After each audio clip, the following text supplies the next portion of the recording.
Welcome, one and all, to episode 18 of Queers and Spirits World of Seluna, the wonderful D&D podcast that I have here on my channel every Friday at 9:30 p.m. EST, 6:30 p.m.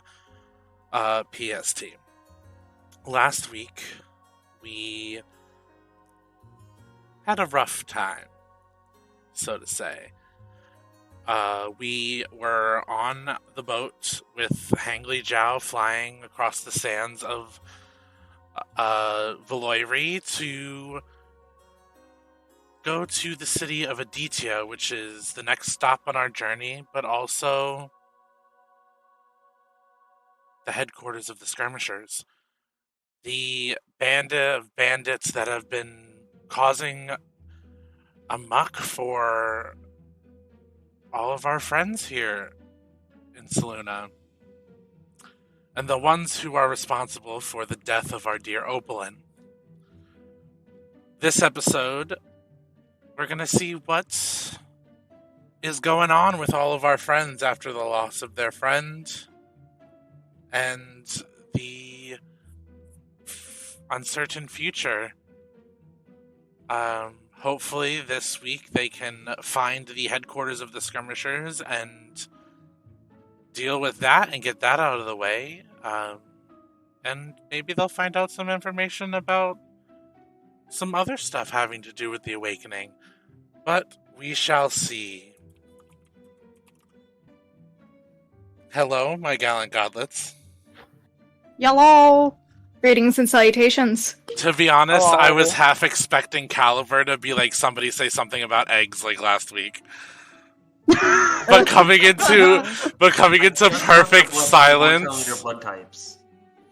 But just coming into silence was a little unnerving. We might be a little bitter.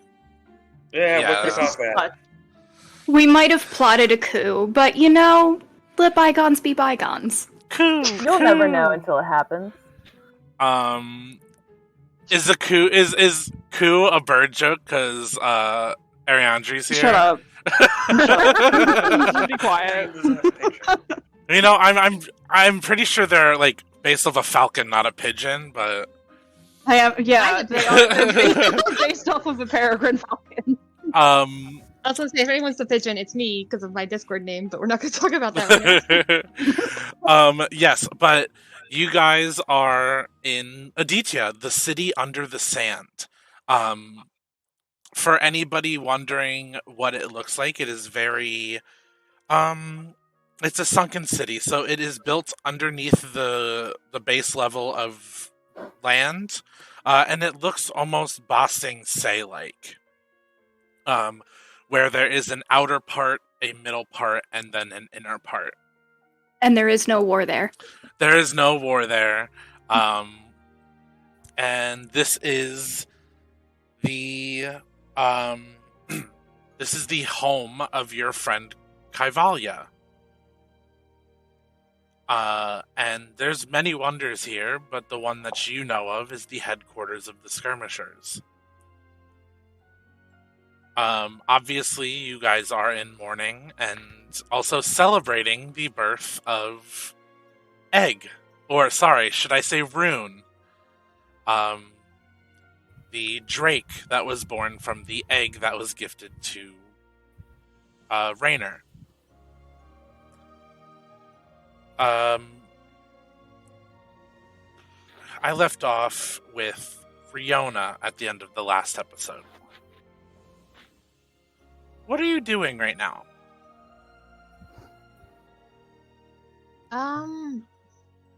So I think Riona probably took Rune to get cleaned up because they're probably covered in egg goop. Yes. So chances are she took Rune to get cleaned up before popping her head into the room, letting Raynor know she was going to head downstairs, and took Rune with her down to the bar, maybe grab something to eat.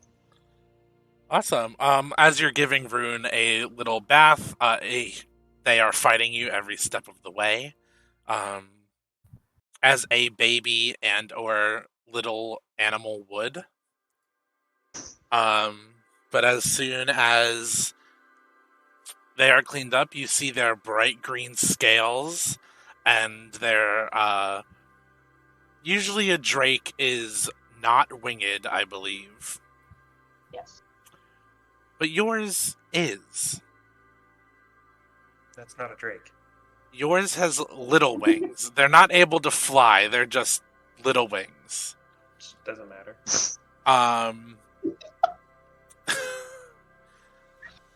So you head downstairs. I want to say you're probably the first one downstairs. Ari is city guard, so they would be up early, but being in the monastery and the temples like you were, getting up early has a different meaning. So you are probably the first one downstairs. Everybody else is probably up, but in their rooms. Avaran, whose room did you stay in last night? Oh boy. Probably in Ariandri's room. Okay. Yeah, so you two wake up. It is sunny. And the sun is coming straight into your room, but it is not at the point of hitting on your bed yet. What are the two of you doing?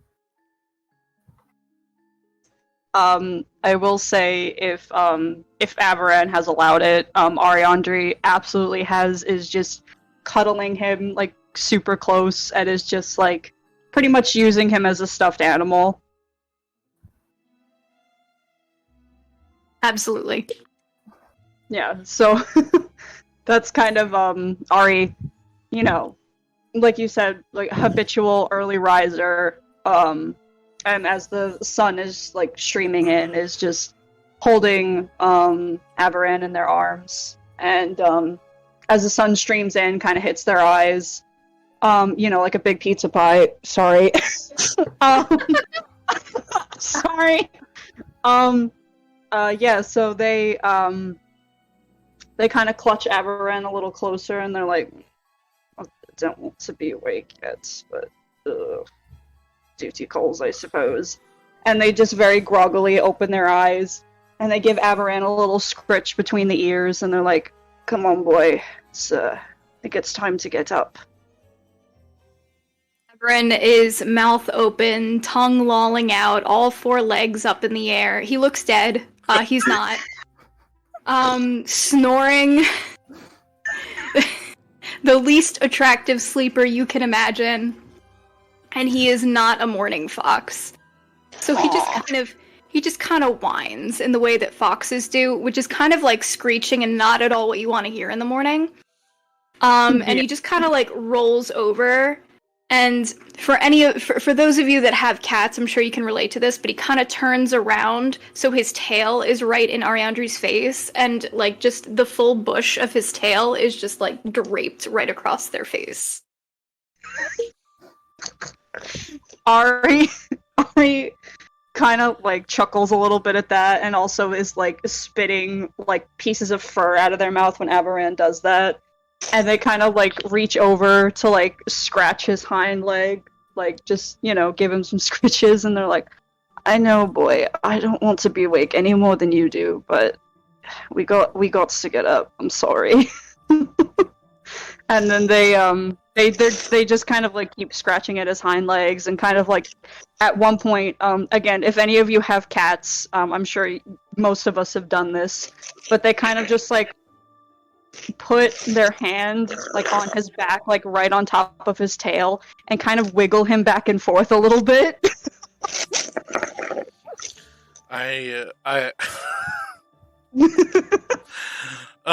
Somehow Avaran is a fox and a cat at the same time.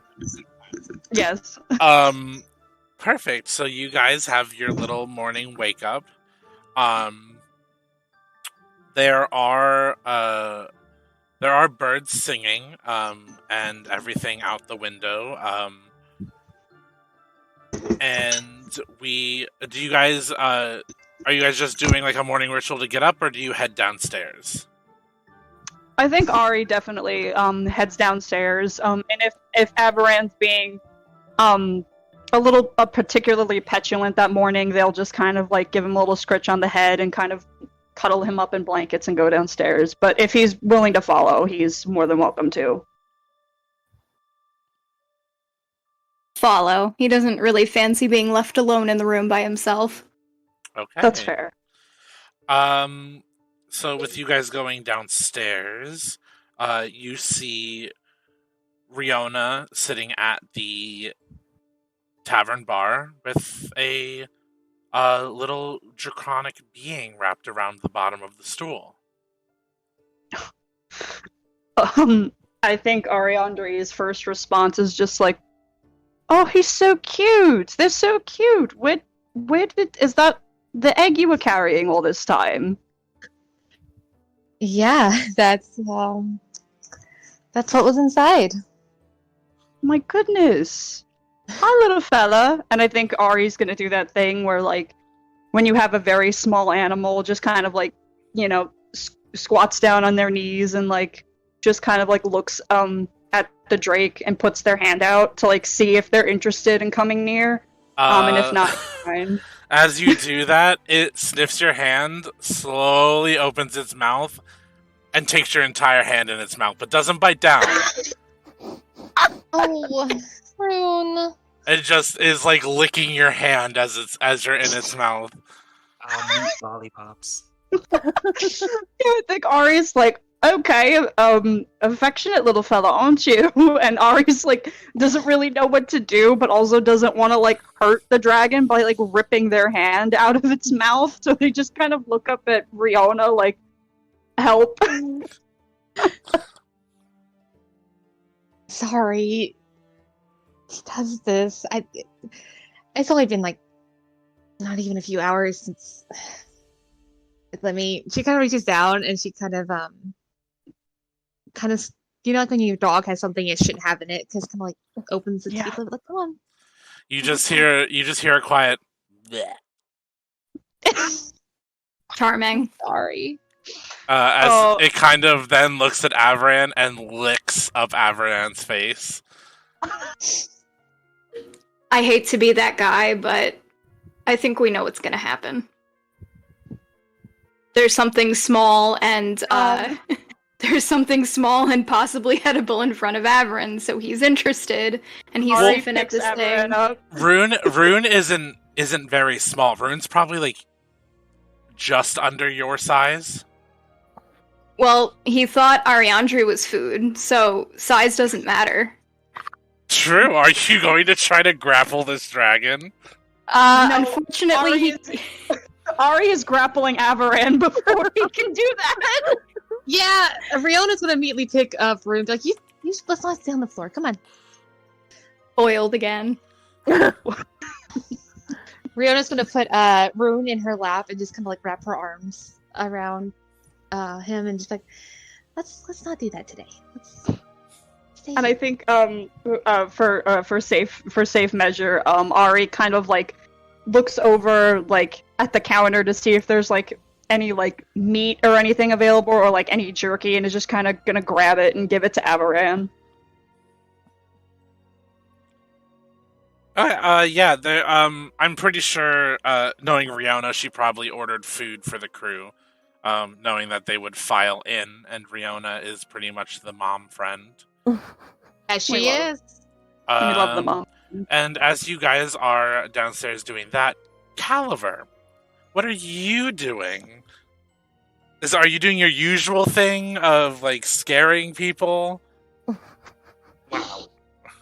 Like, I'm so easy to pin down. I mean, you've done that in every single tavern morning scene, so, like, it's kind of your thing now. Just because I'm a ghost. I didn't make you do it. But yes, I am.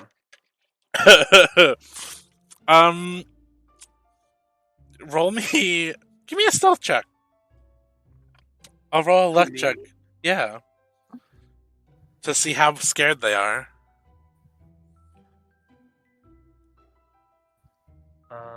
I gotta find my character sheet. Okay, stealth checks. Oh, I have pretty good stealth. Okay. Nice, 10. That's pretty good, right? Come on.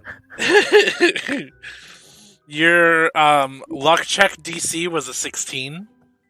So I scared them real good, right? So you I wanted them to be unlucky, right? You floated you floated into a room of people in the middle of doing adult things.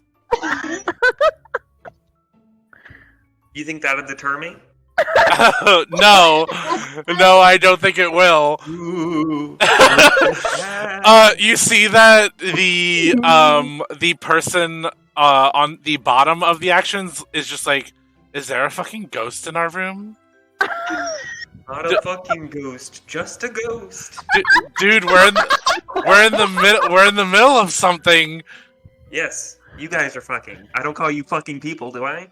Well, you could, because, you know... Kind of rude. Yeah, you just kind of, like, barged in. Well, not really. You kind of, like, floated in through the wall and stuff, but, like... You know what? Didn't your parents ever teach you privacy? I'm sorry, listen, if I could just give you some tips, though. Give me a persuasion check.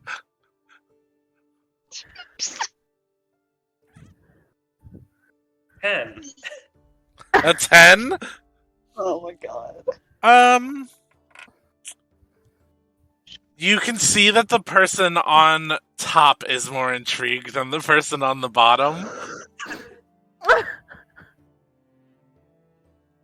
And the person on the bottom kind of goes,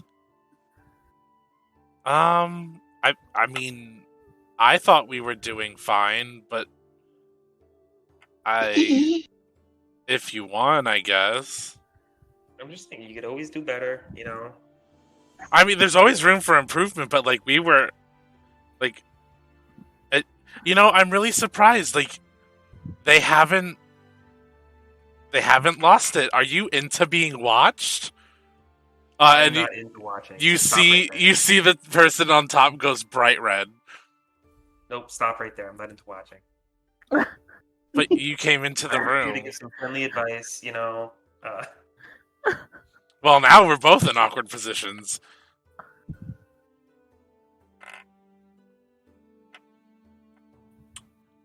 Yep. Perhaps you can scare the next room over. Yeah, but you know what? I feel kind of bad, so I'm gonna give you guys some Bardic. Okay. I'm getting some bar dick right now. We met at the bar last night. Yeah. That Okay. was... Well, I mean, if you use if you use this Bardic for a oh, what was it? If you use this Bardic for an ability check, you get to, you know, roll it twice. But if you use it for a saving throw, you get temporary hit points. That could be helpful too.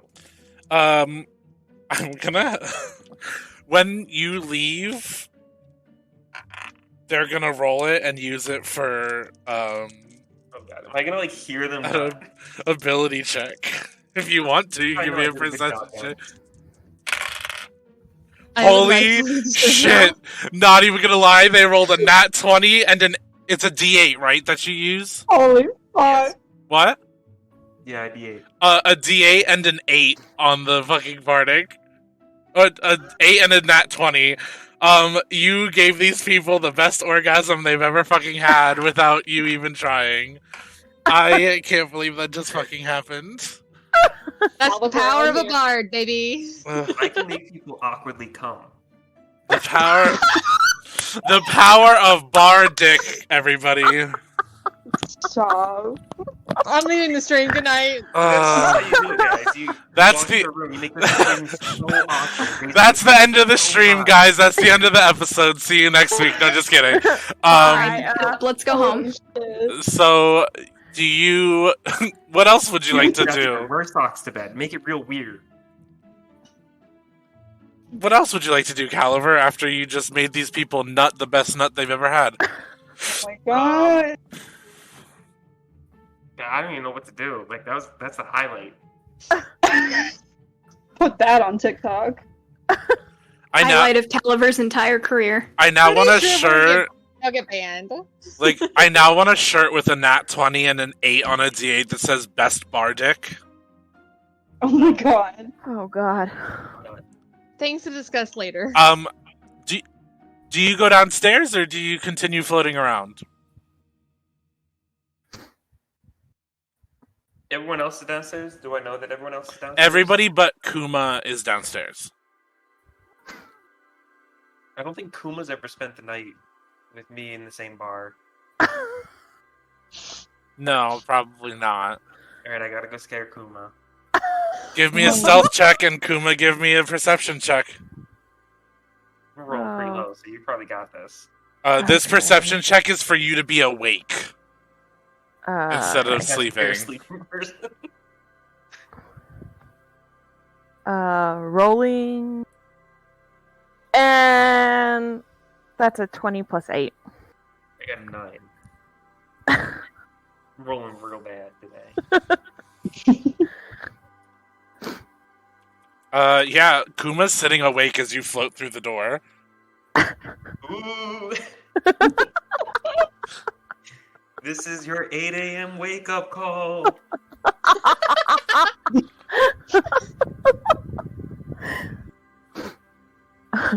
Kuma, who's probably already been awake doing morning stretches, is probably just gonna give you like a really long look and just, alright then, thanks. Yep, see you downstairs. Yeah, see you too. And then I'm gonna float downstairs. Cool. As Hey, you get, guys, it was pretty weird today. I don't know what's up with that. So like nobody make it weird when Kuma comes downstairs. They were acting pretty sus this morning.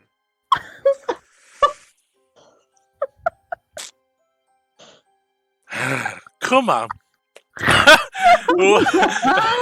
What are you doing after that interaction? Probably finish the morning stretches that they were doing before they were given their 8 a.m. wake up call, and then probably get dressed and go downstairs. Cool.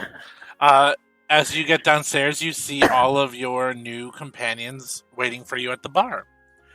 There are food and drinks waiting for you as Riona has ordered them. And due to Caliver's performance the night before, your lodging was free.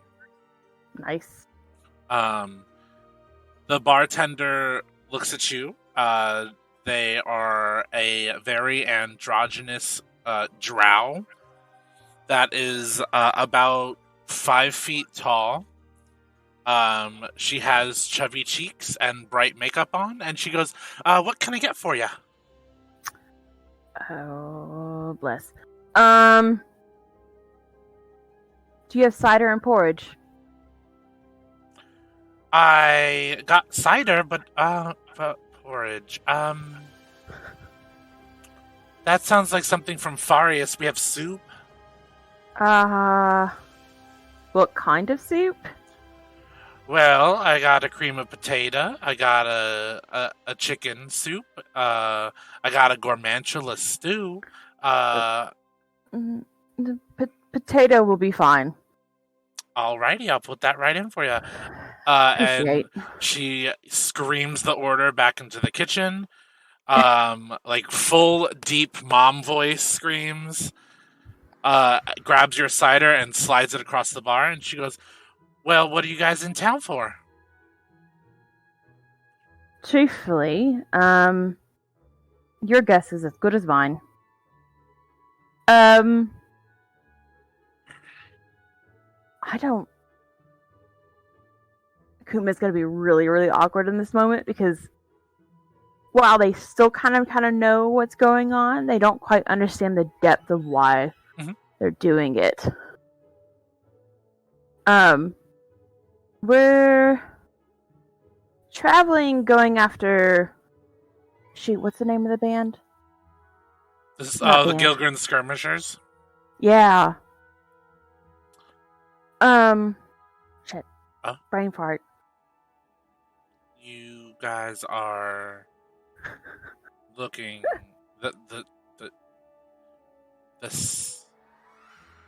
Yeah. 7 of you are looking for the Gilgren Skirmisher. I think so. At least that's the impression I get. I know we had some trouble on the way here that may be involved with them. Give me an insight check. Oh God. Why would you do this to me? And anybody can give this insight check. It doesn't have to just be Kuma. Oh yeah. You are all Okay. right there. I rolled a 10. I didn't do much better. I got an 11. Yo, I got a 30! Fucking Christ. I got +10 to insight, motherfucker! Fuck yes, Riona. We love it. Oh, I feel like this is what it feels like when I'm playing my character Fergus with his +18. Oh, I got a 25. Nice! Hey! Cool. Solid. Those who got over a 15, because 15 was Double. 15 was what she rolled. Damn. Can And that was see insight, that- not perception. yeah, that was insight. Okay. Making sure. Could see that she is like looking around, really being careful about what she's saying. And you get the feeling that a lot of people are involved with the skirmishers in this town. She looks at you and goes, "Honestly, I don't know a lot about the skirmishers."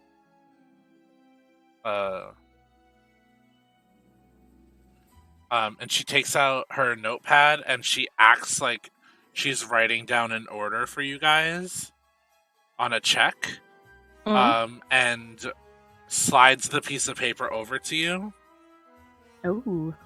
Mm. Kuma will definitely take that and tuck it away. Okay. And she looks at you and goes, "I'll be right back with your soup." So, enjoy the food and everything that's laid out here. Enjoy your cider. If you need anything, you can call me. My name is Cynthia. Thank you, ma'am. You're welcome. And she walks away. If anybody would like, you can give me a perception check. I'd love to.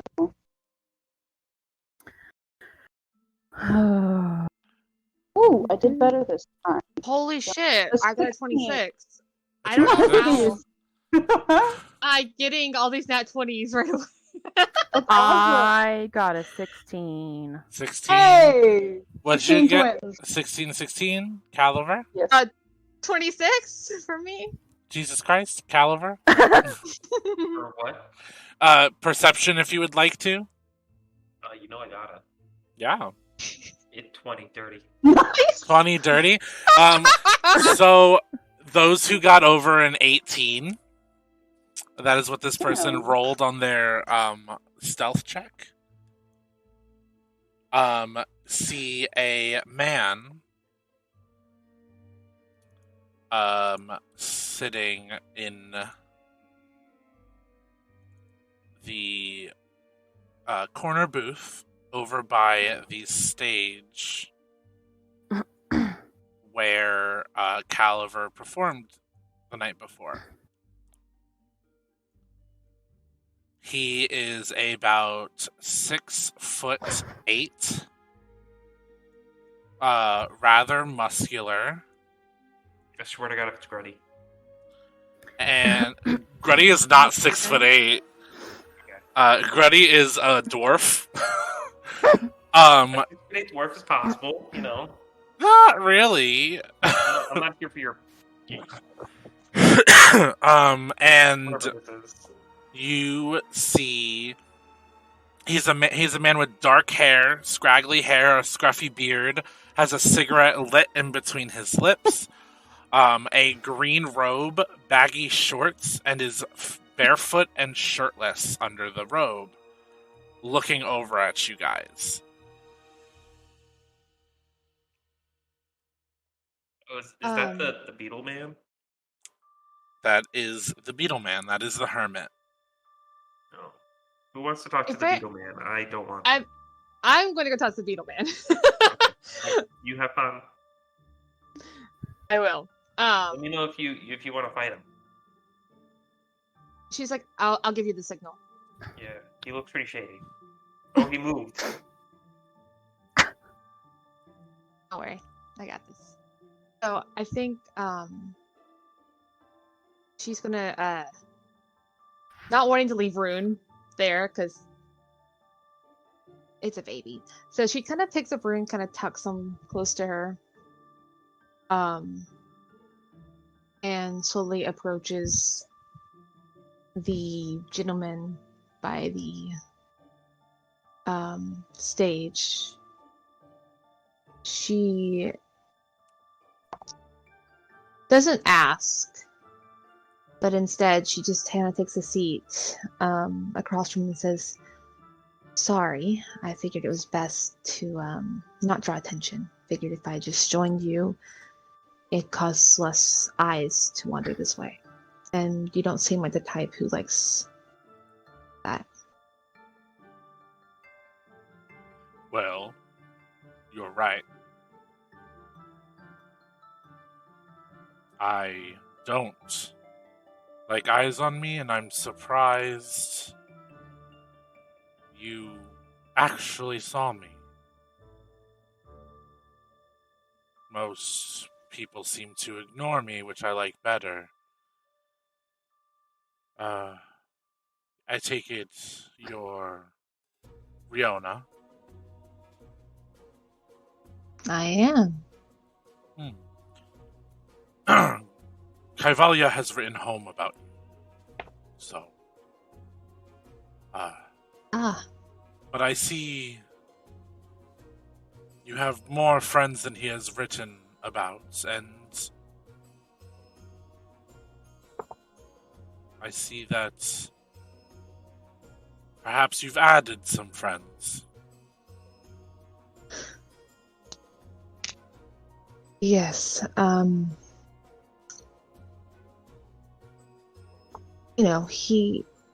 It's been some time since he and Noctley departed. I do hope they're doing well, if you've heard from them recently. Oh, they were here not even a week ago. I wish we could have seen them.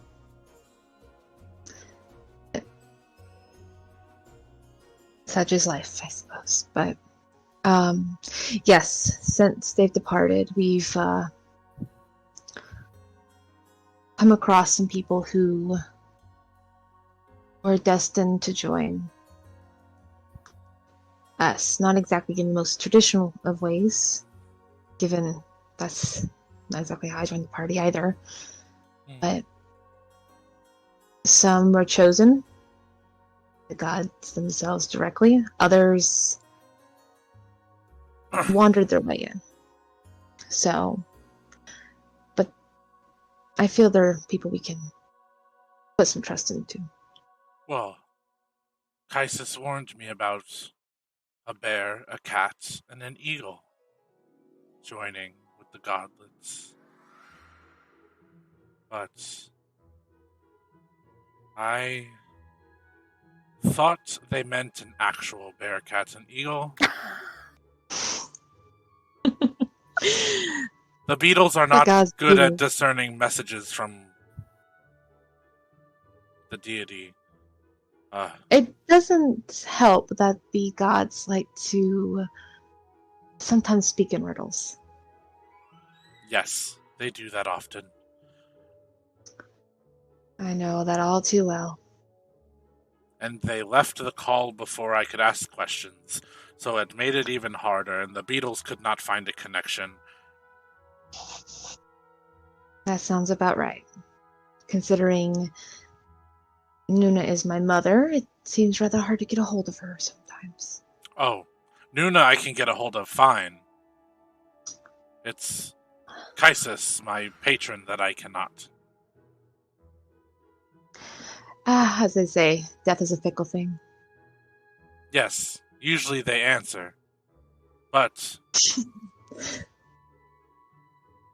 I think it was around yesterday the connection was severed for a little. Yesterday.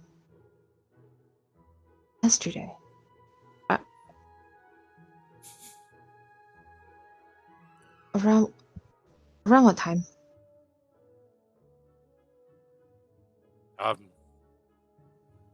I don't know. There was this big rush of magic through the city. In the evening. No. Coming from the center of the city. And it was around the mayor's warehouse where the skirmishers hold their territory.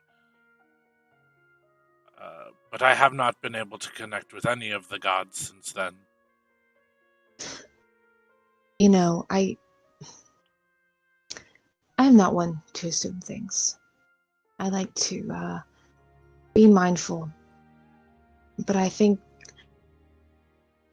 I may have a piece of the puzzle to your story. Yesterday, we were on an airship bringing us to the city. During that ride, Oplin, who I'm sure Kai has told you about, was pushed off the ship. We don't know what happened to her. We dug and dug, but we never found anything other than just blood. I get the feeling that rush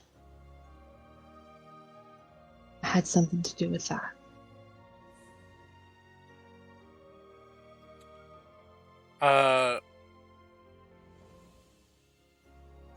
Riona, what is your Arcana score? My Arcana score? Or your modifier?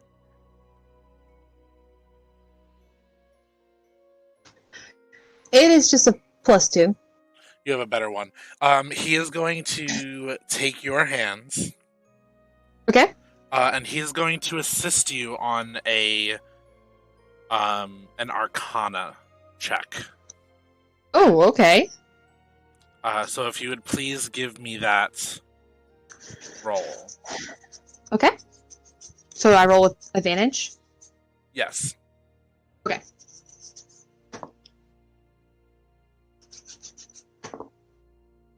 That is a 14 plus 2, so 16. 16? Mhm. Okay.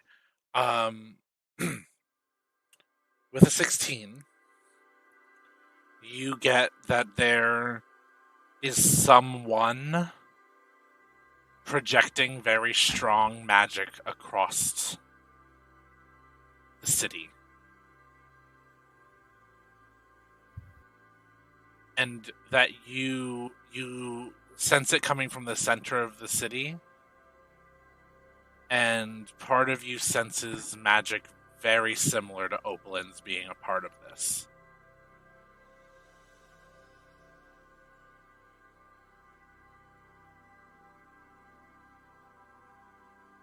I can sense her. I feel her magic. I have her. A lot of the times, a ritual like this to cut out even the gods a sacrifice of a magical being is needed.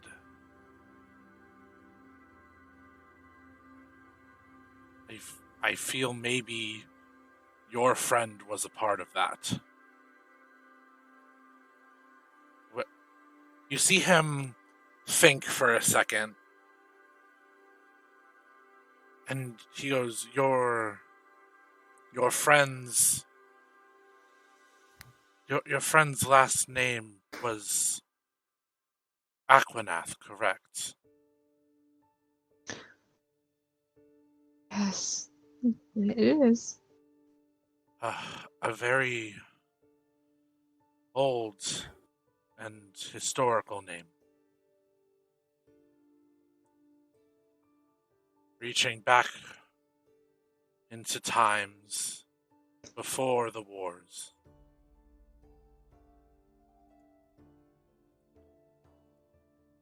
And he looks at you and goes, the Aquanaths are said to be descendants. Maybe not descendants, but the first created by the water goddess.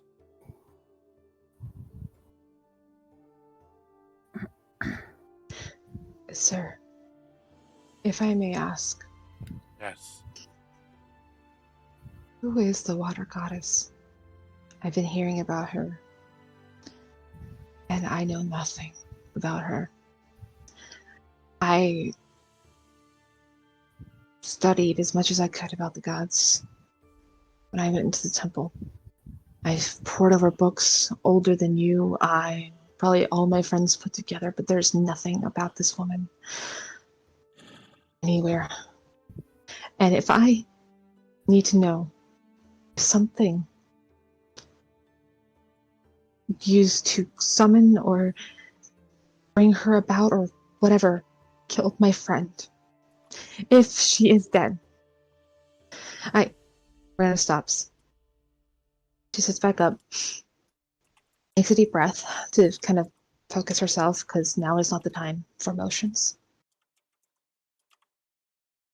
Takes a deep breath and kind of gives Ruin a little pet, who's kind of now just laid their head in her lap. And she looks to him and says, I need to know everything you know about her.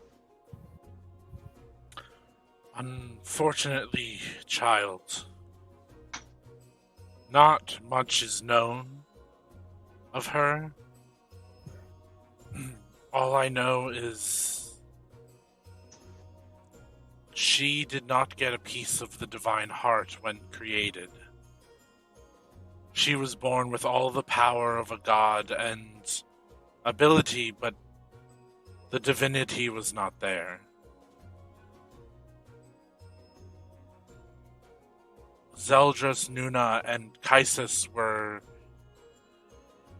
each were created first, and the divine heart chose them. They had the divinity and the ability. I don't even have scrolls that tell me any more than that. The people the beings you would like to ask about that would be the gods themselves. And in order to do that, we need to get whatever this is out of the way.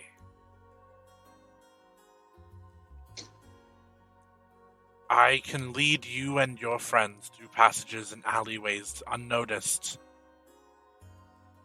to the center of the city where the mayor's warehouse is. But you all must be careful. Garvix is a very strong man, and he leads the skirmishers with an iron fist, and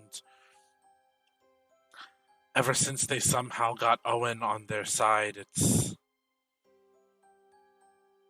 it's been rough in Aditya. And we had hope when Kaivalia was picked and entered this and everything, we knew that the skirmishers were going to no longer be a problem. But even then, the skirmishers weren't the only ones stepping in. You see, he pauses for a second as he is thinking and mulling over what he's about to say. Ever since the dwarves of Zeldrassian Faith came in, it's been a gang war, and people have been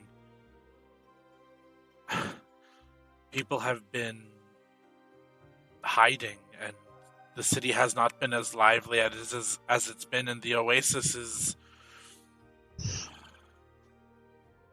You see, he gets sorrowful before he speaks these next words. The oasis is dying, as the people aren't there to feed it with their magic and the happiness and, activities that happen in the oasis. Garvix and the skirmishers, and now the dwarves of Zeldrassian Faith, are controlling it like it is some... And you see he has an idea. Like it's a beacon.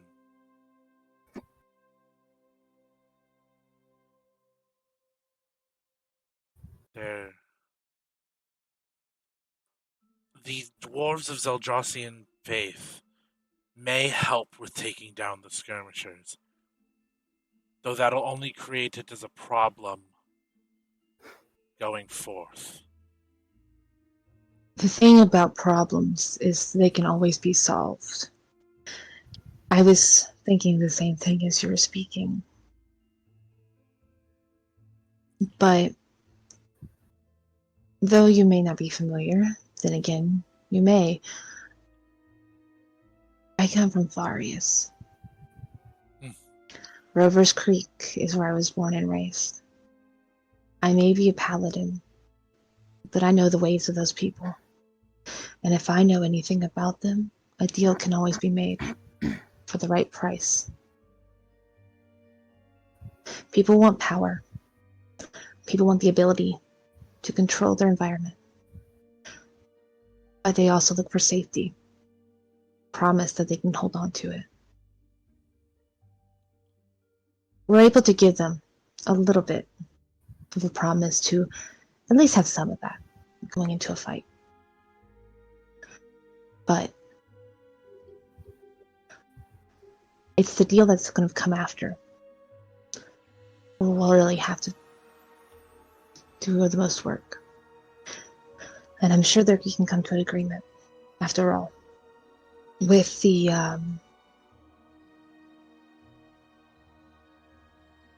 with us on the journey that we're on,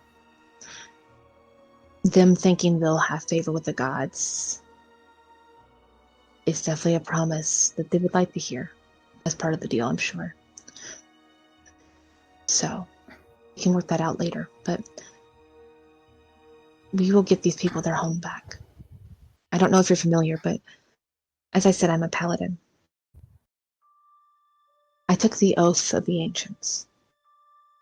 That oath means I am a light. I am to be a light among the people, a beacon to those who are lost in the dark. It is my duty. It is my honor to bring anyone lost to the darkness back from it.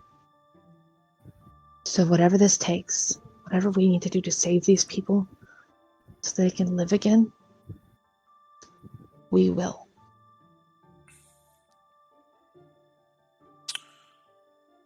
Well, I can tell you one thing.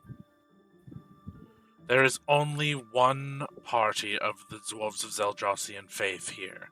They are trying to strike a deal with the skirmishers. If we can somehow get them to turn against Garvix and help us, Garvix's forces may be held back by them while you all deal with Garvix and his lieutenants. But I must warn you, Owen is not a force to be reckoned with. He is a very strong warrior.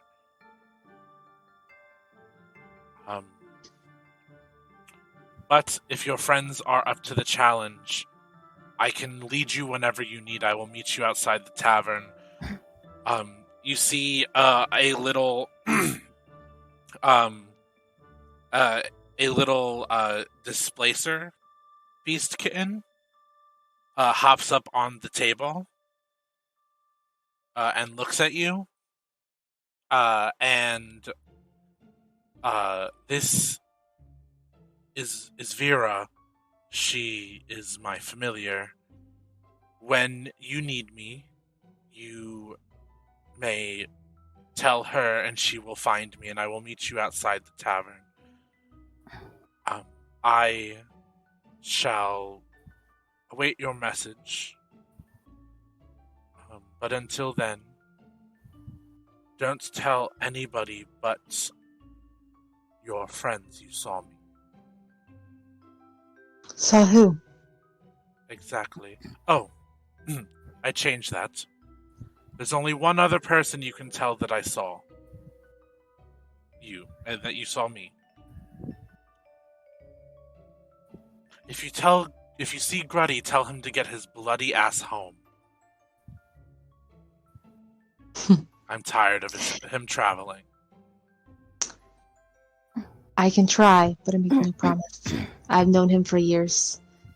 He's not really a man who listens.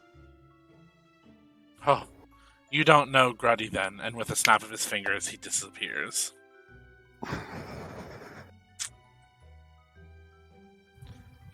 You were just left on that table with a little displacer beast kitten in front of you? Alright, so Riona's going to reach out her hand slowly to see if the kitten will, like, sniff it. Vera licks you. Oh, she gives her little chin scratches. And then she's, looks to Vera and says, Alright, Vera, let's inform the others and then we can go from there. And with that, Riona moves to stand up and moves back to where the others are. All right. You walk back, and what do you say to your friends? So Riona kind of walks up and she says, Hey guys, I got the information for our next stop on the trip. Would you guys like to meet me at the booth over here? And she kind of motions to a booth that's kind of far away from everyone else, where they could have some privacy. Yeah, Ari goes over. Yeah, Kuma follows. Sure. So you all go over to the booth. Avern's asleep under the stools. Ari picks him up and puts him underneath another stool, lets him continue napping. So once I think everyone's kind of over to that little booth, Riona kind of like looks around and tries to make sure that there's not really anyone who can hear. And she kind of leans forward to kind of, keep it kind of between them. She says, I was reached out to by an ally. Someone who's a friend of Heilval. Many of you may not know that name, but he is someone we can trust.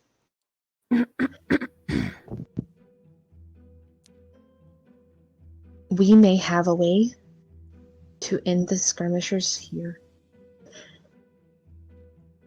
It's not going to be easy, and there's going to be a lot of risk. But we can end it here. We just have to follow his plan. If it means saving my people and getting my father back, I'm ready to do whatever is necessary. can Kuma pop out the note that she was given earlier? Yeah. Okay. So earlier, when I was speaking to the bartender, she slipped this to me. I'm not sure. I haven't looked at it yet. Kuma's gonna put it on the table and probably either slide it towards Ari or towards Riona.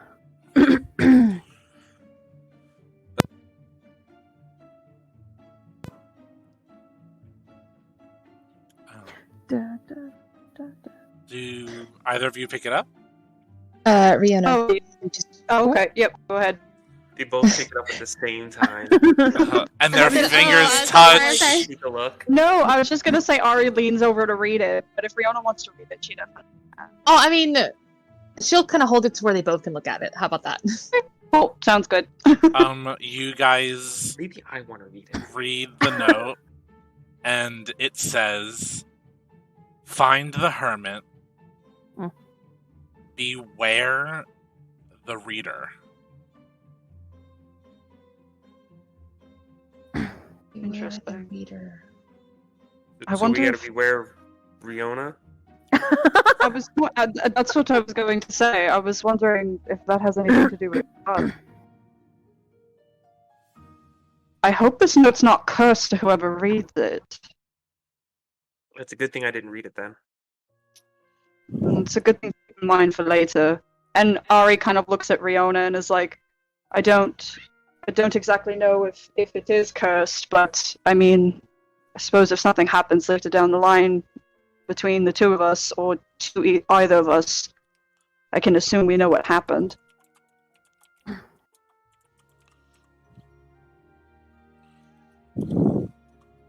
That could also be cryptic for something else. We cannot assume anything at this point. Oh no, of course, I'm just saying it's, one of the many possibilities. At this rate, it's the most confusing thing I've ever had to deal with. Welcome to the club. Confusing's our specialty, unfortunately. Seems that way. Rihanna kind of leans back and pinches the bridge of her nose.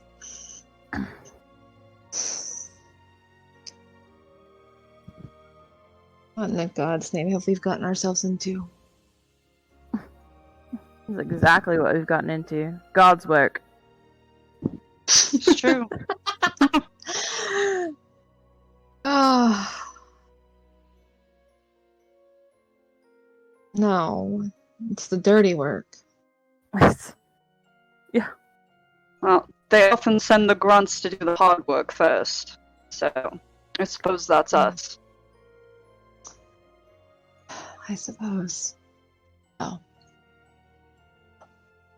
Sitting here isn't going to change the fate. It's just going to prolong it. In that case, where's our first stop, Riona? Rihanna looks over to Vera and kind of gives her a little wave. She kind of patters over to you on the table, sits down, and looks at you with her golden eyes. She smiles and reaches up to give her a little bit of a scratch behind the ears and says, "We're heading outside now. Let him know we're ready." She jumps off the table and scampers away. And by the time you guys get outside, the hermit is there. Rose, who's this guy? I'm the hermit. Oh, hello, the hermit. I suppose I can give you my real name. Is We've met before. no, I'd remember. My name is Zevite. Zevite. That sounds harder to remember than the hermit. I am the councilman that sponsored Heilval.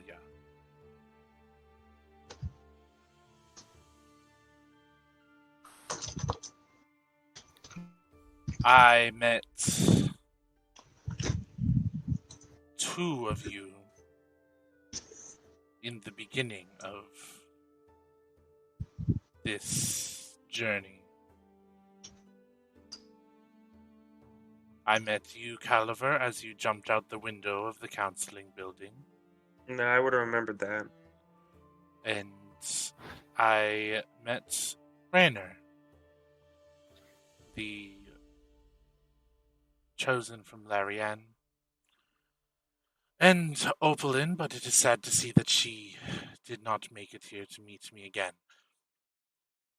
But I am sorry about that loss. Now, you are ready to go to the center of the city, correct?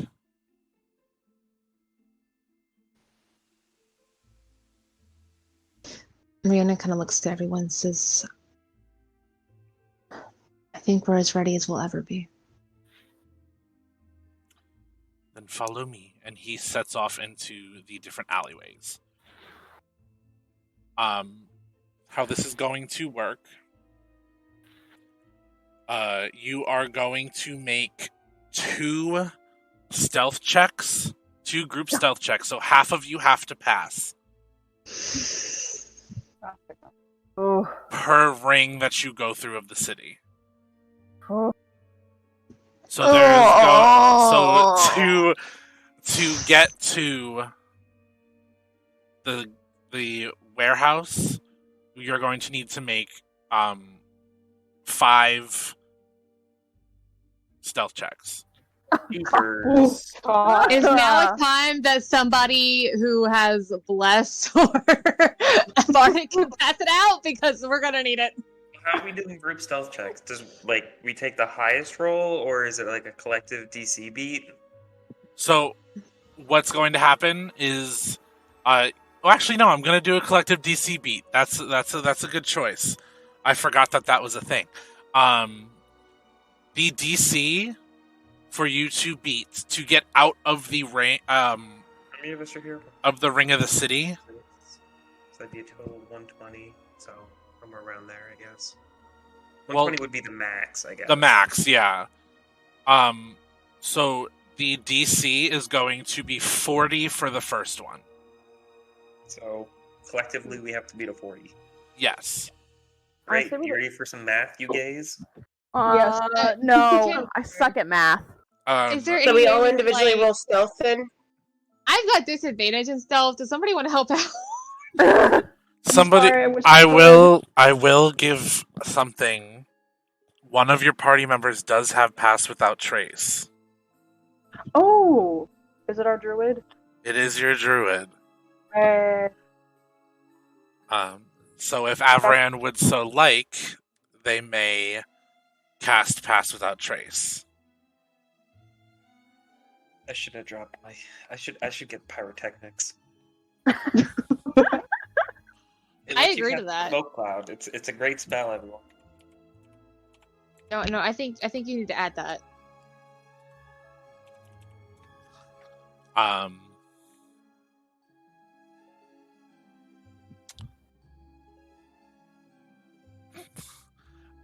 So I believe Avran stepped away for a second. I'm sure Avran will have no problem with it. Would you guys like to do this first one without pass without trace, and then you may do it when Avran comes back? So I believe it's Yeah, that's away. I fine. mean, I'm okay with To that. go to the 40 is not bathroom. too hard to beat. I suppose I could bless some of our people. Zavite is also making this check with you. Why is he? Oh, fine? beautiful. Because he's the one leading us through the whole thing. Oh, Herbert, These come are- on. Herbert. Come here, boy. Come here. Boy, cast your beetles. Oh no, wait. So give me that first group stealth check.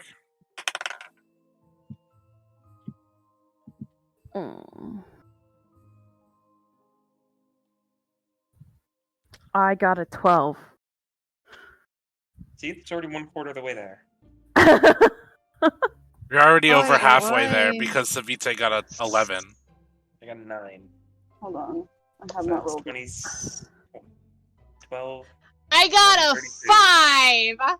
Amanda got a Yay! 15, I think. A 15? You guys beat it. 51. Oh, Okay. yeah. You're at I got 52. The dream saved the 51's day Not looking once. and, So you beat the Jace- first Jace one. got a 22. 19. 19, Oh. cool. So Avaran, Stealthy baby, You- stealthy baby. if you would like, I don't know if you were at your mic or headset, for this conversation, you do have a spell called Pass Without Trace, which would give everybody a plus 10 on, stealth checks, and you can cast it on all of your party members. Great, let's do that. So everybody gets a plus 10. The second, DC is 55. Okay, so it's at plus 10 plus Yeah. what we already have, and the Yep. 20, right? Yep. Okay. God. Okay. Cool. Oh, my brain can't do this.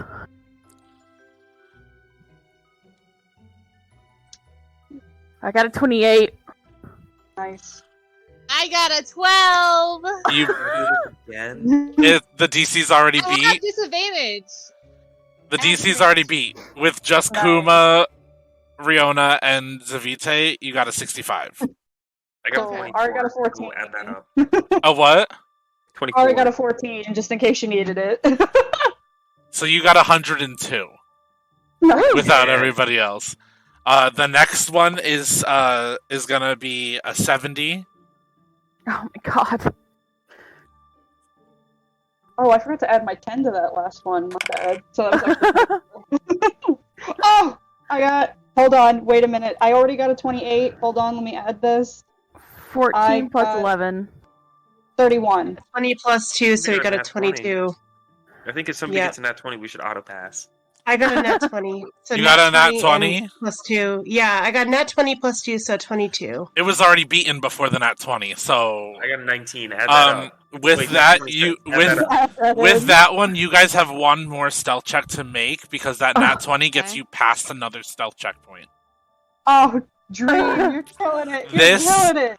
This stealth checkpoint is the last one to get to the mayor's warehouse, which is where the skirmishers like main headquarters is. This one is a DC 100. Okay. We got this. You got a 21. I got a 21 17. as well. Also 21. Yes. I got another 12, baby! Okay. Disadvantage sucks. So, who were the ones that got 21? I only got two 21s. I think it was just Dream me got- and... Okay. So it was Dream and Kuma. Kuma, I think. Okay, what did Ari get? A 17. 17 plus. Caliver and Avaran?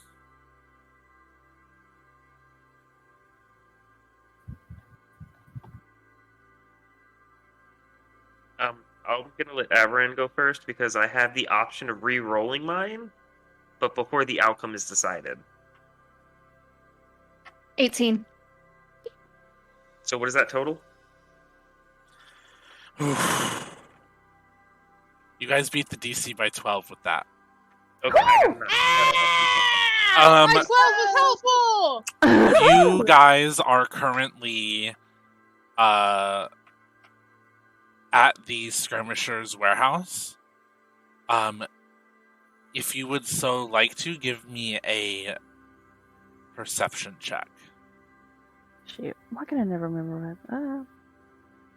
11. 11. I Okay. gotta change my dice. I'm not rolling Perception high. 12 plus 8, 20. A dirty 20, okay. We got Yeah. 31. Keepers. Dream got a 31. Holy Oh, fuck. shit. Second time. Yeah, 19 plus 12, 31. Jesus. Ari got a 15. Cool. I got a 16. So thanks, Dream. Cool. Good help. Um, 21.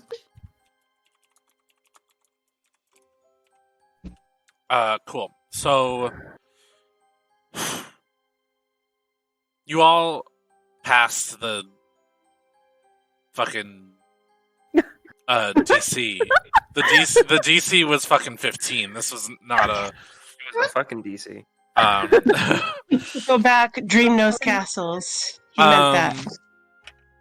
Same thing. so We love a fucking DC. I'm gonna go over kind of what everybody else sees, but Dream sees a little bit more.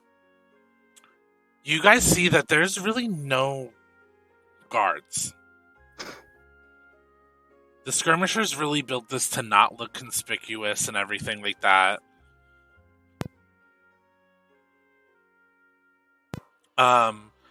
And that is it's very peaceful. Though you all notice the oasis outside the warehouse, the grass it looks like it's dying. Like all this stuff closer to the water and everything in the middle of the oasis is bright green and flourishing, but everything, the almost graying of the grass is drifting inward towards the water. And with those perception checks, you can see it on Zevite's face that he's not happy about this. Like, this is his home, and he's seeing it die. Dream. With that 31, you see the front door is wide open. He's like, this way. Following, follow the leader. Dream, are you sure that's safe? Like, did we come here to be safe, or did we get here to do what we're supposed to do? You're right, but we should maybe scout for traps first. So, looking around on the perception check, did he notice that there's any sign of traps or anything? Or do I need to roll another for that? Hell fucking no. With a 31, I can tell you that. Okay. Okay. On a 31, there aren't any traps. Okay. He goes, I already scoped it out before we came up. There's nothing. And you can trust me on that. It's like, why would I put all of us in trouble? Oh no, Dream. I trust you 1,000,000%. But if that's the case, they might already know we're here. Were there any guards at the door? Nope. Or like any? Did we hear anything like nearby? That's Basically. suspicious. No, it is... That's For the weird. middle of the day, it is silent. Are there even birds going? There's like animal noises Okay. and like wind and stuff, but like I was people, about to say. like people in like what's supposed to be like the epicenter of the city, it's a ghost. Not to be funny, but a ghost Too town. quiet. Hmm. Dream. Oh, Sorry. Go ahead. no, I was just gonna say, like, as an anecdote, Ari also looks very upset and perturbed by the dying grass that's surrounding the castle. Dream. I think. Go ahead. Okay. Oh, I was just gonna say, I think Riona has kind of taken on a body language I don't think any of you have seen before. She's kind of moved into more of her soldier role that she had back at the temple. And when she was on her excursions to spread the word and to be a help to anyone in need, you can tell her jaw is a little bit tighter. She is just very rigid, and any emotion that you would normally see from her is gone at this point. I think she looks to Dream and she says, I know we ended yesterday on a bad note, but I only said what I did because I do care, and you have my full trust. So, if you say it's safe to proceed, I will not doubt you.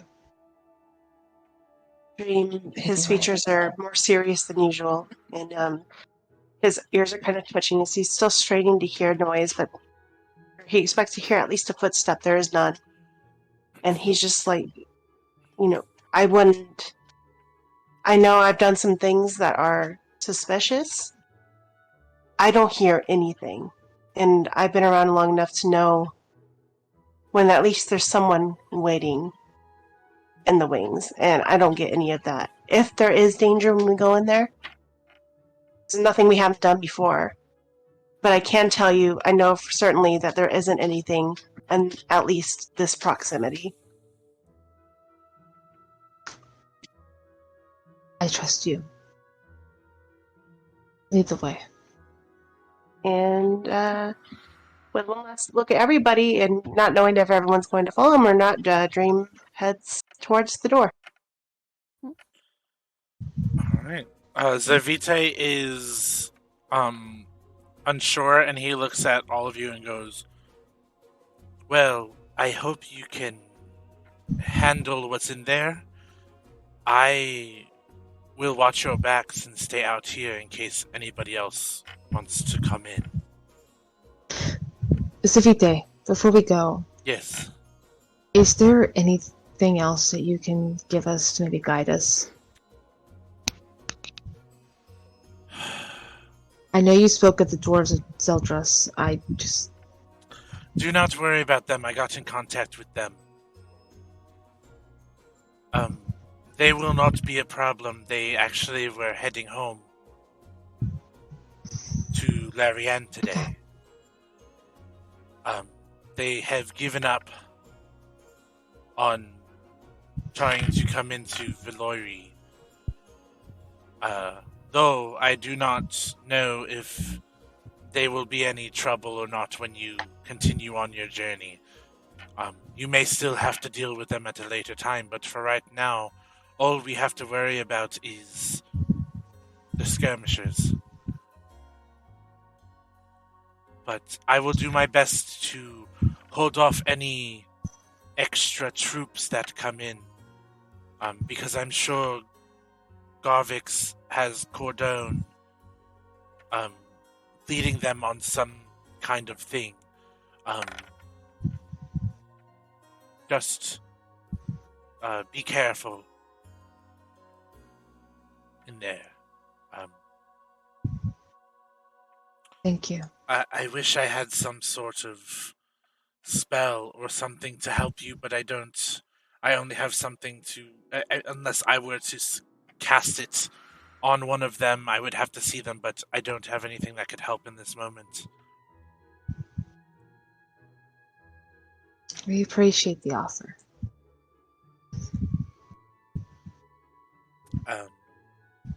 And as you guys are walking in, he will stop and turn around to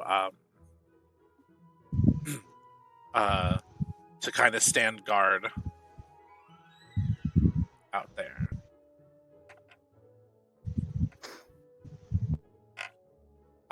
And I take it you guys walk in, and Yes. Yeah. as you all walk in, the building is dark. There is light on the ceiling from the windows up top, but none down below. It is... You can kind of see from the light up top, but it is very, very dark in there for the middle of the day. And as you enter the building, two claps ring out through the room. The lights turn on. A fiendish-looking man closes the door and puts a steel bar through through the loops. And in front of you, on an upper level, stands a Kenku man. Well, I am really surprised you found us this easily. Riona, could you give me a raw intelligence check? Yes. Also, can I clap my hands to turn the lights back off? It was the clap was more of like a signal for the lights to be turned on than like actually come turning on on. the light. Okay. Come on! Homophobic. As I much also as love that we're dealing with a crow. This is great. Clap on. Clap off. Step off. Clapper. Okay. Raw intelligence. Yeah. Okay. Like, is the person who turns the line on and off Alexa? So he's like, Alexa, lights off, please.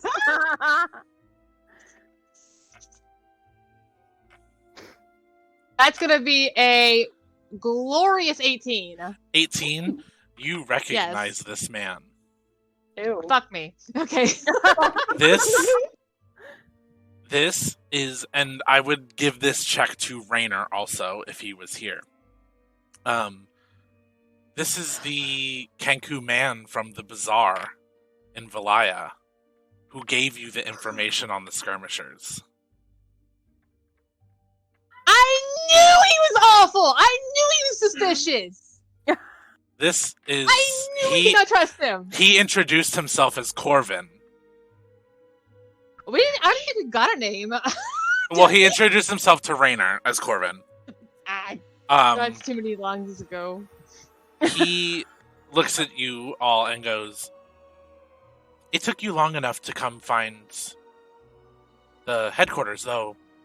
I'm sure you had other things to deal with, being future gods and all.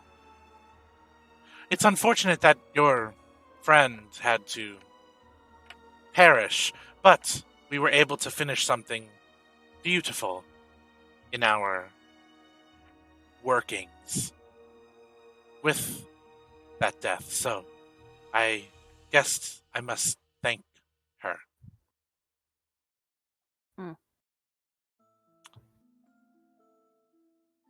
Now, I bet you are wondering what a group of wily, random lowlifes are doing with this magic and entering other countries and doing all this stuff. You know, I understand this is supposed to be a rhetorical question, and you're going to lead off into some villainous monologue. But the answer is you just want power and control, and possibly some divine power yourself. So, no, it's not a surprise to me what you were doing. In fact, it's quite predictable. Well, you can continue, please. I mean, you wrote a whole speech, Wow. I'm sure. no, But no, I no, just no. want to let you know that I am not surprised at all by what you were doing. Frankly, a little underwhelmed. But please continue. I shouldn't interrupt. We're guests after all, are we not? No, I do not want power whatsoever. Well, you want something. I want to give power to No, you see, now you want the power to give the power. our There's always god. power play. Oh, you mean the water goddess? No. Huh? No. Oh, Then who is your god? Enlighten me, please. did Jonathan say you'll meet the goddess? And it sounds exactly like the one captain that was on the boat. If he said that, he thought that we didn't know that he was tapped into the water goddess. But Sir, we want excuse me, sorry. Kaisis. Corvin, I'm talking here. Corvin, My name is Raise your hand. Garvix. I don't care what your name is. Corvin, listen here, buddy. I don't know who Jonathan is. I don't know anything about another goddess. Frankly, the Pantheon is much bigger than I think any of us truly expected. So at this point, there's a lot of blanks, I think, on both sides of the party here. I know I'm interrupting you from telling me, but you're getting really long-winded with this. We just... And you kind of cut to the chase. I have a question. He's Everin. Can Averin just run right up on this guy and bite him in the dick? I don't. That's amazing, but I don't know Please if I say want to do yes. that. You can attempt to. He will see it coming. I don't care. Can I give bless? I just want Can I I give just want a chance to bite him on the dick. Can I give bless? You can. I want to give help. Sure. Go right ahead. Yeah, I I'm don't gonna have cast advantage, bless. but if I can. And while you are running up to him, he's going to say, "Well, Owen, I guess fighting is what we'll have to do. It's so unfortunate you have to fight your child." Now, sir, and I did not say anything about fighting. I need all of you to roll initiative and then we'll get to that after Averin takes their attack. Riona would like to say that she did not insinuate fighting. She just wanted him to get to the fucking point. She's not here for this right now. No, Averin was Averin up by his attacked. hands. So that's why we're going into initiative, because Avaran attacked. Well, I Averin's gave him here. bless, so. Listen, he hopes this man understands sign language because all he's going to be seeing is hands. No, it's great. I love it. I'm just saying.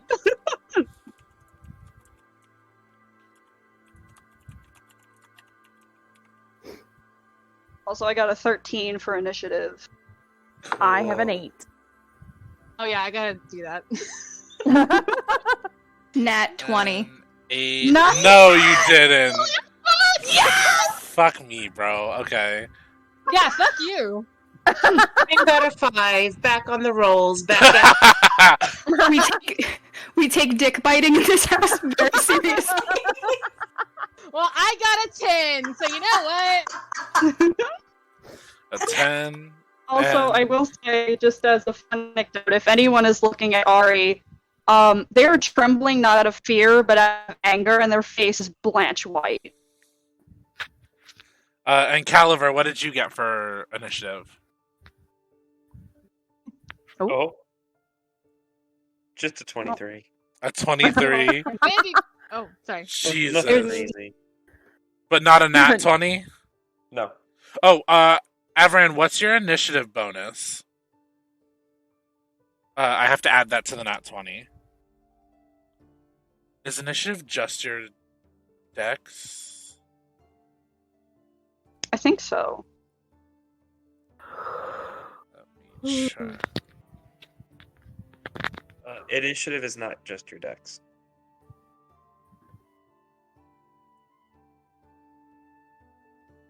Cool, so Averin also got a 23. What's the initiative? Well, Everton got a nat 20, right? Yeah, but with their initiative bonus, it's a 23. Okay. Well, they'd still go before me. Yes. Is all I'm saying.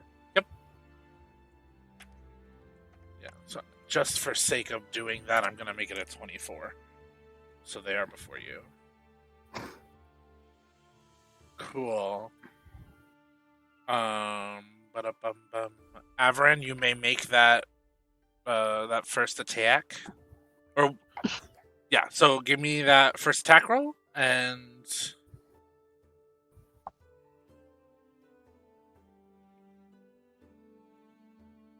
13. 13. A 13 does not hit. Damn it. Even with bless? Oh, did you roll your bless? It's an extra D4 on top of what you are doing. So did you roll a 13 on the die with your modifiers and everything? Oh, I did not do modifiers. I'm sorry. Yeah, so add your modifiers.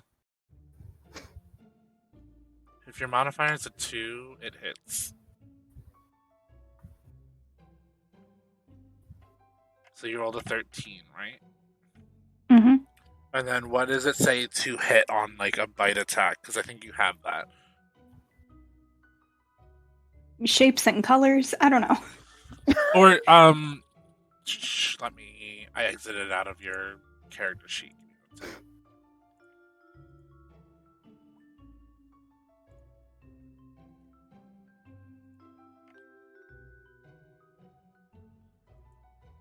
Cool.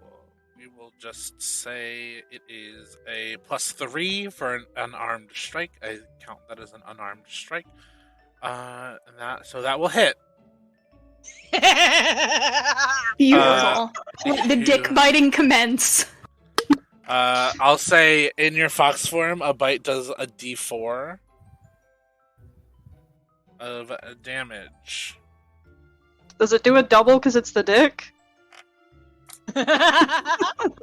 That's really sensitive, bro. There's a lot going on down there. Yeah. Not to mention a very important artery. I say it's probably true. probably more emotional damage than more physical Emotional damage. Emotional. So give me that d4 roll.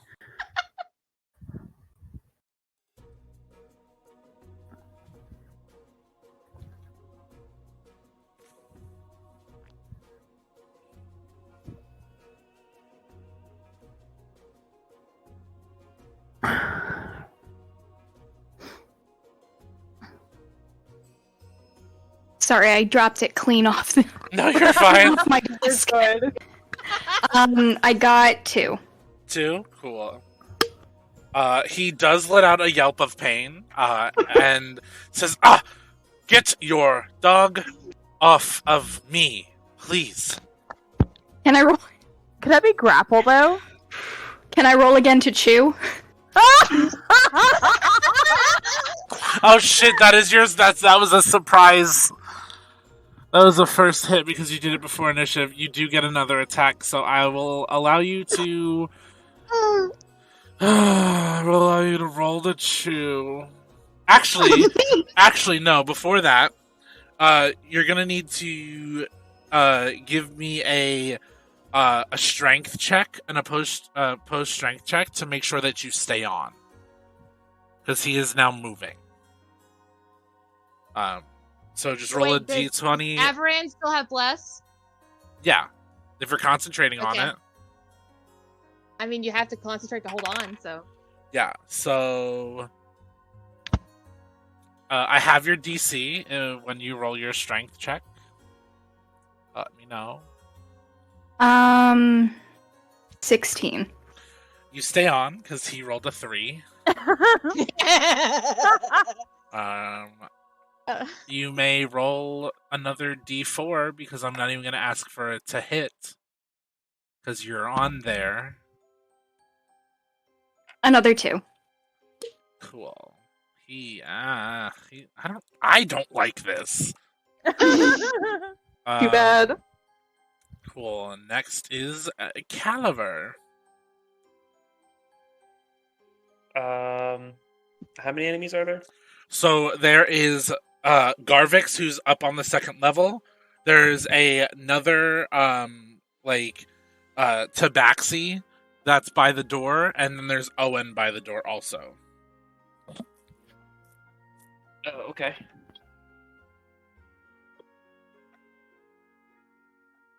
How far is Garvix? He's the big bad guy, right? Yeah, it's only like a 50-foot room. Okay. Okay. So I want to use my bonus action to conjure a spiritual weapon near him. Okay. Let's see.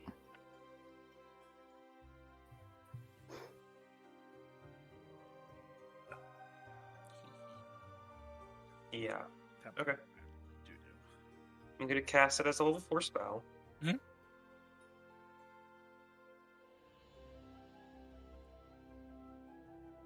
Yep, that's what I'm doing. Cool.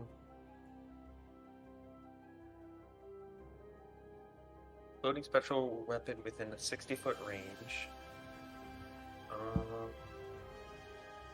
When you cast a spell, I can make a melee attack against a creature within 5 feet range of the weapon. Can I hold off that attack? Oh,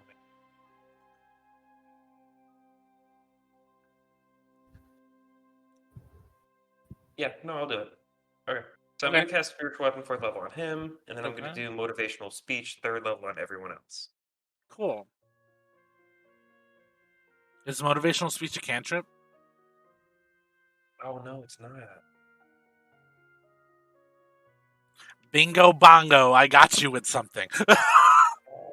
Even though you have spiritual weapon up on my big bad. Give me the Fairy Crown of Tatiana. What is that? Huh? What is that? Oh, it lets you cast 2 spells at once. That's a scary thought. That would also be very dangerous for a sorcerer.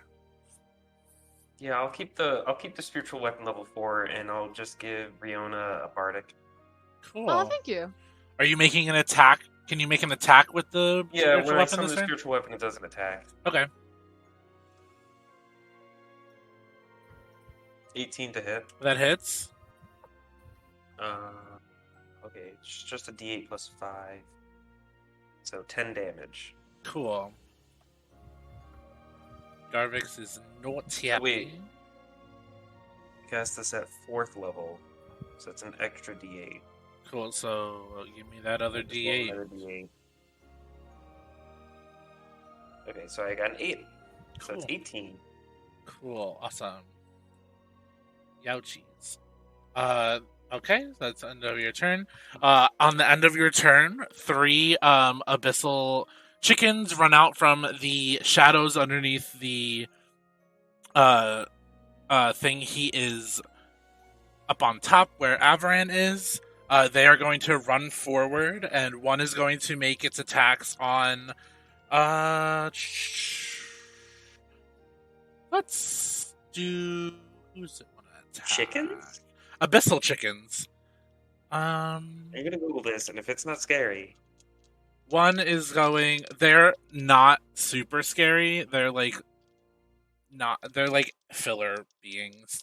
Honestly, in my fight. oh, they look like those things from Tremors. Yes, they do. One's gonna take an attack on or 2 attacks on Caliver. It's gonna try to No. bite you. No, it's not. Yes, it is. Nah, it's not. Oh shit. The first attack is a shit. Math. A 22 to hit. I'm gonna use Silvery Barbs as a reaction. Okay. Oh shit, I rolled another 18. So that's another 22. Wow. And then it's claw attack. That is a 14 to hit. That doesn't hit, right? No. So you just get a d4 of damage from the bite. Ooh, that is 5 damage. It's gonna be I'm gonna another. give Kuma the advantage from Silvery Barbs. Cool. Ooh. Only advantage on attack rolls. The second one is going to make 2 attacks on Riona. No. Holy shit, it rolled 2 dirty 20s for each of its attack. So both hit, so it's a d4 and a d6. So that is 11 damage to you, Riona. And the second one is going to attack Ari. That is the claw isn't gonna hit, but the bite does. It's a natural 19. So that's a d4. So that's 6 damage to you, and that is Ari's turn. Oh shit. Okay. So you said we've got Owen, Garvix, another dude, and abyssal chickens. That's what we've got. Yeah. 3 abyssal Okay. chickens, Owen, Garvix, and Lawatha, who is a tabaxi. Oh my god, there's so many. How close is Owen to Ari? You're probably the closest to Owen. Okay, that makes sense. I think before I do anything, I'm gonna try to talk to him. So yeah, I think Ari's gonna look at Owen, just not understanding what's happening, and like not understanding that this is their father they're looking at on the side of the skirmishers. Everything they've fought against, the people that are hurting their city, their town, their country. And Ari looks at Owen and goes, "What is wrong with you, father? What are you doing?"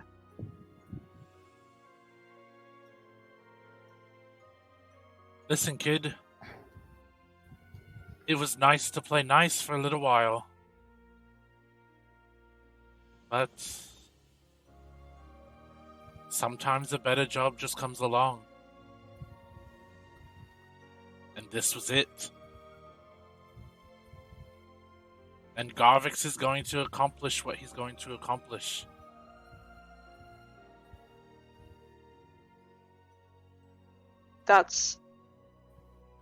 I don't believe that. Not for a minute. This is not you. What have they done to you? They've done nothing to me. Now are you going to talk or are you going to fight? Oh, I'm gonna fight. I'm gonna knock the sense right back into you. I promise you that. And, Ari is actually going to attack Owen. That's a 17 to hit. That does not hit. I'm gonna use my extra attack. Okay. That's a 13, so it doesn't hit either. Does not hit. Can I move out of the way of the party? Yeah. Okay, I just want to move 10 feet and use my bonus action to go into a rage. Cool. Awesome. Next is Owen. Owen's going to look at you and be like, "Kid, I thought I raised you better than this." And he's going to take a tail attack on you. That's going to be a 23 to hit. Yeah, that hits. Oh. Okay. That is math 10 damage, halved to 5 because you are raging. And he's gonna take 2 claw attacks on you. And only one of those is gonna hit because you rolled a natural 18 on that die. Cool. That's going to be 6 halved to 3 damage. And that is his turn. Next is Garvix. Garvix is going to look at Avaran and say, "Oh, stupid dog," and make his 3 attacks.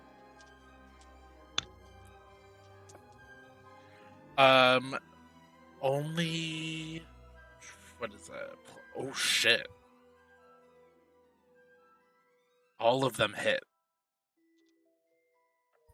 So that is... Ooh, I'm actually scared of what this attack is gonna do. Well, nice playing with you. Once again, you don't have to do this. You're making these Holy choices. shit. That's 19 from the first one. Oh. That's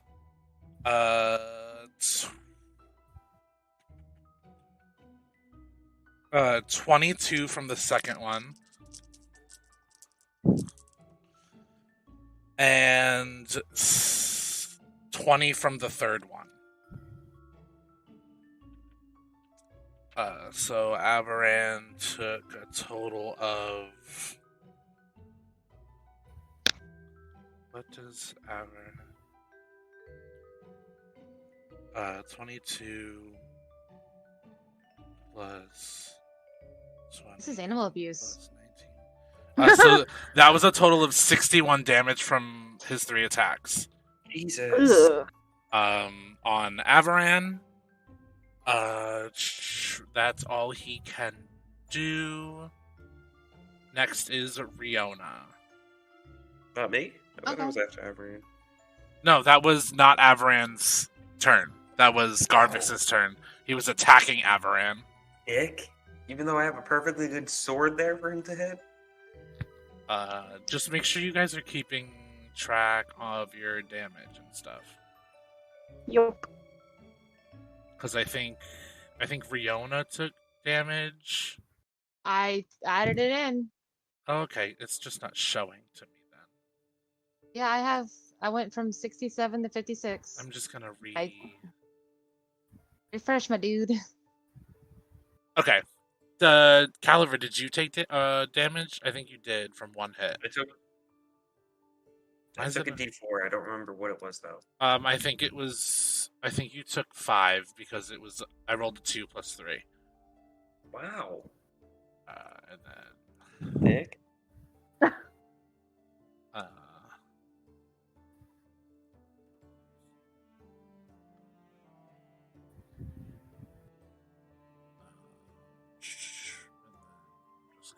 So Avaran took 61 points damage. I'll just update that for our friend. And it is Riona's turn. What would you like to do? So the one thing around me right now are the meat pears. Yeah, the abyssal chickens. There's one in front of you. They don't look like chickens. This is a lie. I know. Talk to You D can't- about that. Well, they're meat pears to me. Okay, so there's just the one because I thought you said there was 2. There's 3. One's at one attacked Ari, one attacked you, and one attacked Caliber. Okay. All right. Well.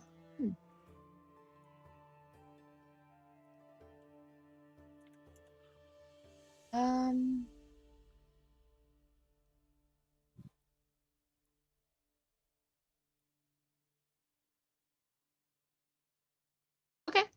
So what I'm going to do is I'm going to cast the Zephyr Strike on myself. This allows me to move like the wind until the spell ends. Before the spell ends, you give yourself an advantage on 1 weapon attack on your turn. That duration does an extra 1d8 force damage. Whether you hit or miss, your walking speed increases by 30 feet until the end of that turn.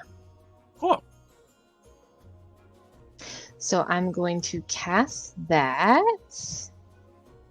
And then I'm going to have Riona use her sword to attack the creature. Okay.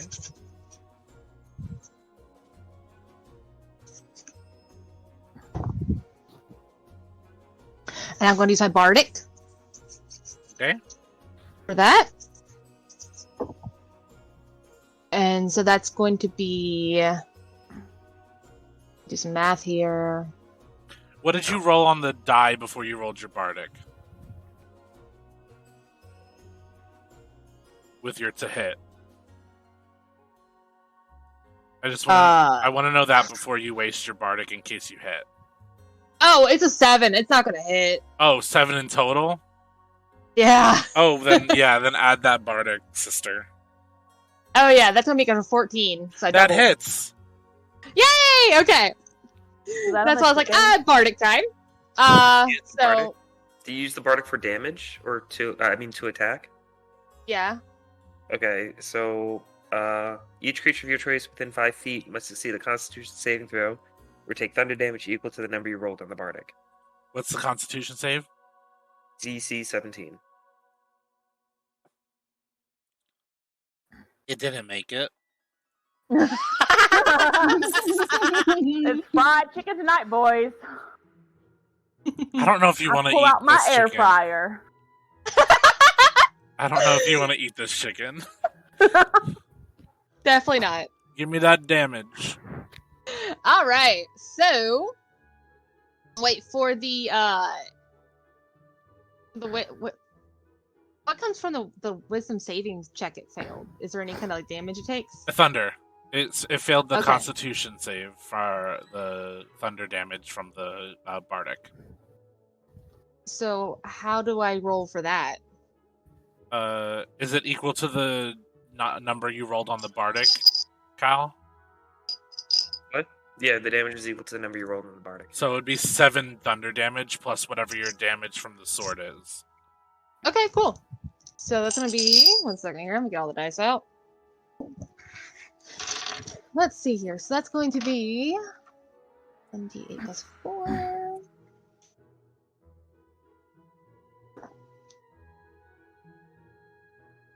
So 7 plus 7 is 14. Plus... Oh, you rolled a 7? No, I got a 7. Outside of the thunder damage? Yes. This thing's dead.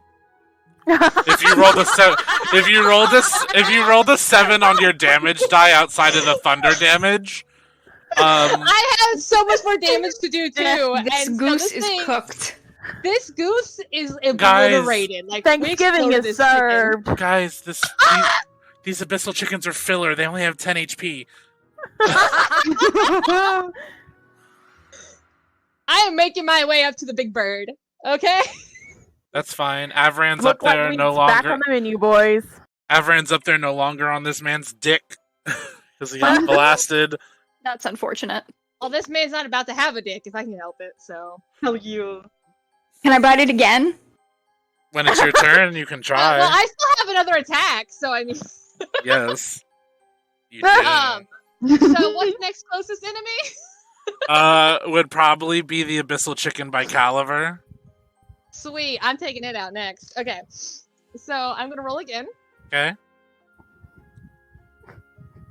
How did I lose my die? Okay. And that is going to be a 22. That hits. And that's going to be a beautiful. I kind of just want to do all the damage because I know I'm going to kill it, but. I mean, you can always just chain react. Is that a thing I can do? I don't know. Probably not. The other one is not close enough for a cleave. Okay. Ah. Okay. Well. Usually they have to be right next to each other for cleaving. Aha. Okay. Well, I got.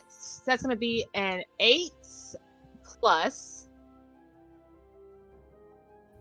Mm-hmm. 8, so 16.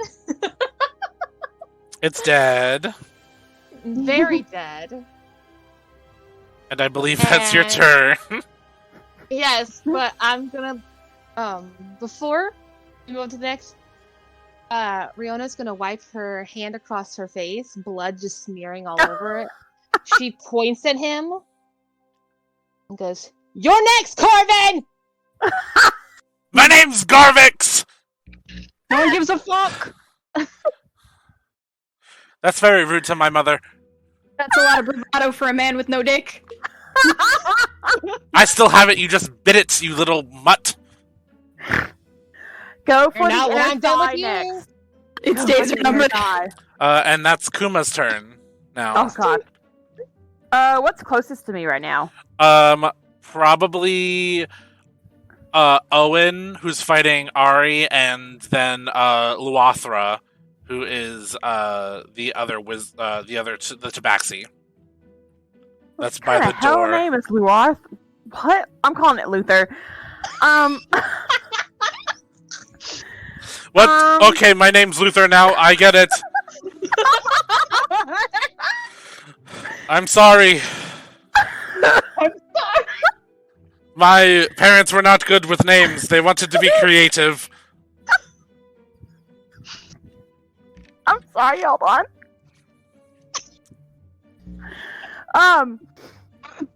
Oh shit. Okay, so Ari's with Owen, right? Yeah. Okay.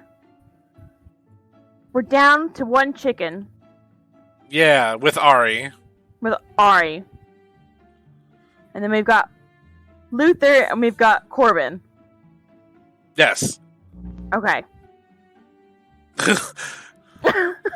Luther's just like, please hit me. I want to actually fight this time. Ooh, masochist. Last time, Owen and Garvix took care of everybody. I didn't get to do much. If one of you fight me, I would like that, please. I can bite you on the dick too. No, Garvix kind of deserved that for his long-winded speech. I just want to help.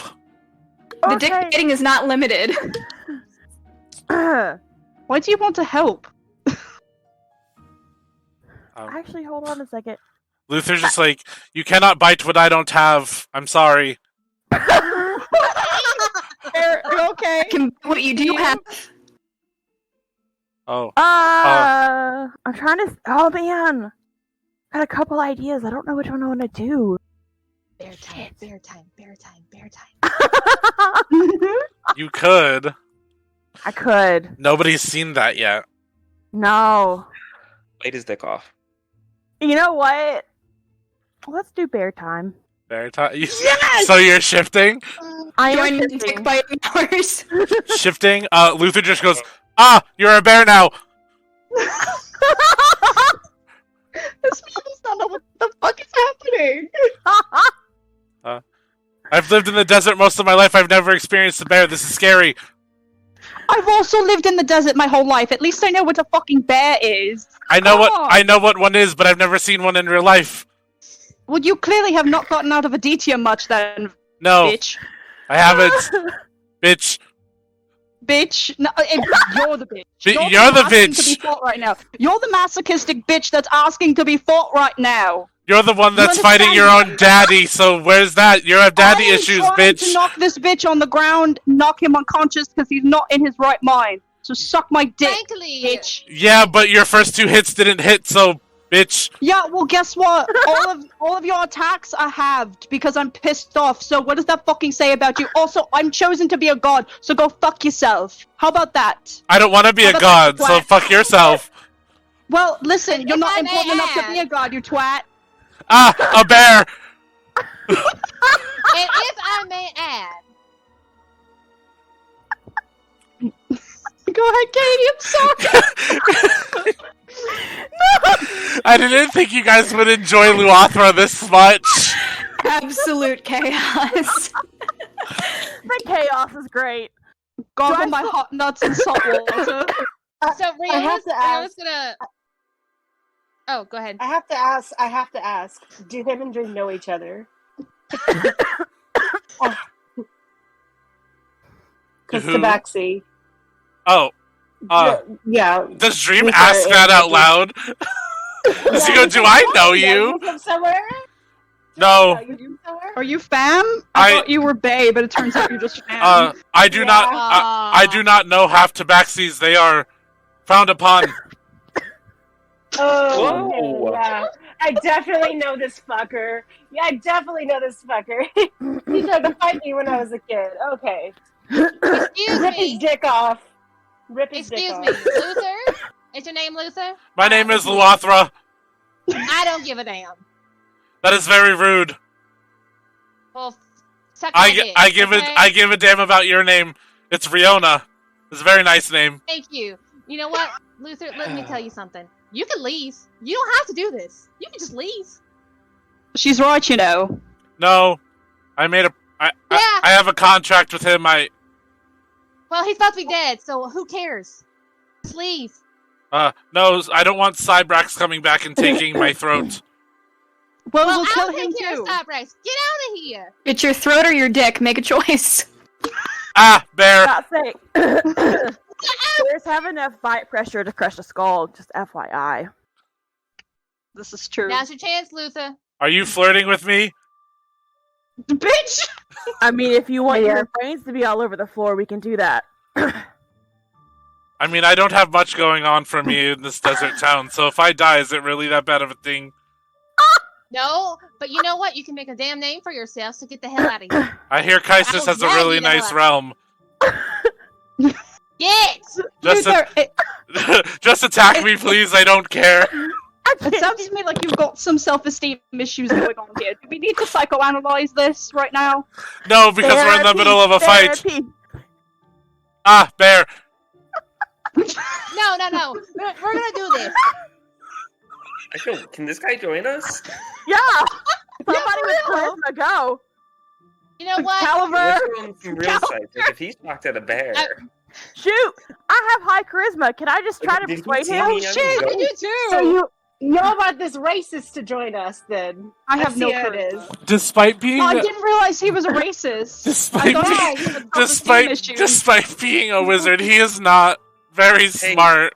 Hey, guy, do you want to just stop fighting us and join us, maybe? No, I want to fight. No, please, come on. You know, hey, He's leaving the listen. party if he joins. Oh, by the Fighting's not way, answer. Ah, bear. by the way, Riona We can has fight more stuff than a bear. Look at me, I'm a ghost. Riona has completely lost her fake accent. By the way, she has now gone full Safarian accent, and I'm sorry. I heard that. I love it. I'm legit crying. I'm living for it. I'm living. Riona Okay, is come on. going to look at Luther and say, "Yeah, you can fight. You can fight on our side. So get your ass down here, pick up a fucking sword, and get to shopping. I'm on the same floor as you, so We'll get on our fucking level then." I'm trying to, but the bear's not fighting me. Oh my Then go god! fight something fucking else. Because she's on our side, you dipshit. I never said I was on your side. Yeah, you did. Well, why don't you join our side? I have a It's blood null and contract. void. Once Your again, contract I will be don't null and give a shit. void. Oh, you'll be dead. No, I have a blood contract to somebody that's not here that I will help Garvix. You think that means anything to us? Well, I mean, I heard that he slit somebody's throat in another town. Okay, so then you can help us find him. Fantastic. Get on our side, mister.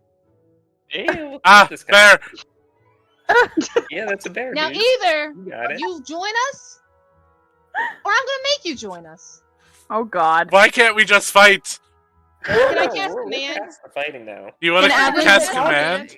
Can Avron Can we run check up out and bite this man Photo? on like his right butt cheek just to satisfy He's- his he's- need to fight? He's a little too far away from you, Avron. He's like Damn 50 it. feet away from you. Okay, can someone Yeah. else run up on this man and bite him on the right butt cheek? Seems like I'll Does bite he him. want to be bit on the right Just butt? just He apparently satisfy wants his to need to kill. fight. Can I cast command to make him come over here? On your turn, Okay. Kuma, Yeah. what would you like to do? Since this is all happening on your turn. Sorry, Start Kuma. off that Kuma's like so fucking confused right now. Lots of bear, huh? Ah, bear. Shit. Is he within 5 feet of me? Yes. Okay, cool. Let's see. We're gonna try biting since he apparently wants to be bit so badly. Ah, bear. That's what, You 20 and then whatever your roll is. Yeah, D20 plus the hit modifier. Ah! That was a 22. That fucking hits. Ah, yes, we are fighting. And then, is it the D? Is it the? Oh, he's D6, right? It's whatever's next to your hit modifier for bite. Yeah. So 6.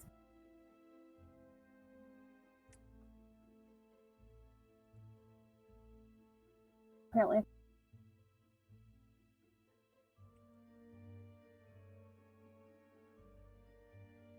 All right. That first roll is a 4. So 4 damage. And then the second one is also a 4. Cool. So a total of 8. Do you have anything else you can do? Because I think shifting was a bonus action for you. I am looking. And then bite is your attack. Yeah. Cool. I mean, I've got no, because that's human.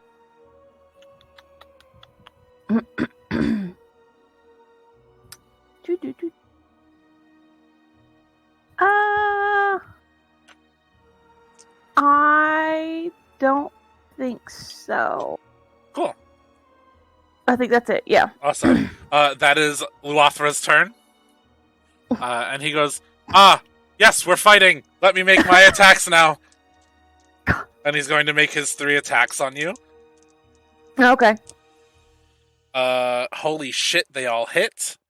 Nice. That's a 21, a 26, and a 27 to hit. What is that in total? That's Don't just give me 3. numbers. That's just 3 separate hits. So they're all over your AC. So Yeah. That's... Yes. Yeah. Okay. Brain fart. I'm just gonna give you the total amount of damage of this Please. attack instead of rolling them one by one. Brain no do big right now.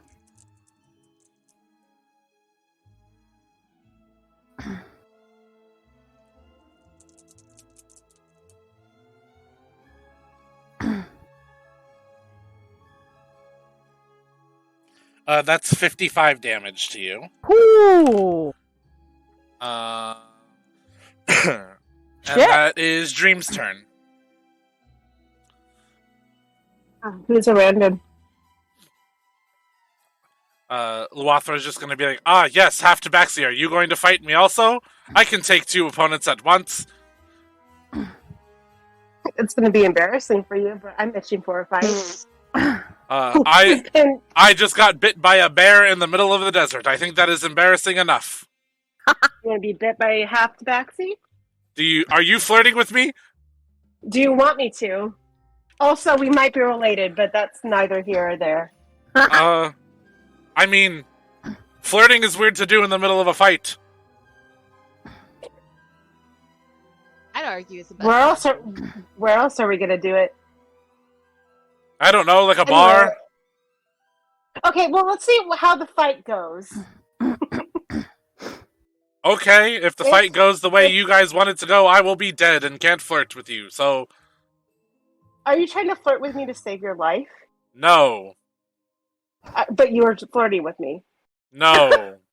You're flirting with me. But you want me to flirt with you, is what you're saying. I don't know. Oliver playing Careless Whisper. Yeah. The lights are on, but there's not a lot going on upstairs. Does this dirty half Tabaxi do it for you, Luther? You seem pretty clean right now. He's like, my hands won't be in just a second, and he's gonna, what's he gonna do? What's he gonna do? I don't know. I think part of him, he's like, he doesn't know what to make of him. So this is my moment, bees. Bees! Bees! He has chosen the bees. What is happening? You can cast magic? Oh, I can do more than that. And he's like, come, my children. Cast bees. Do you have children? I don't know if I can flirt with somebody with children. It feels wrong. I have will you just shut the hell up and just wait for the bees? Where the fuck are my bees? Bees! Come on! What the how does bees work? I've never had somebody use it.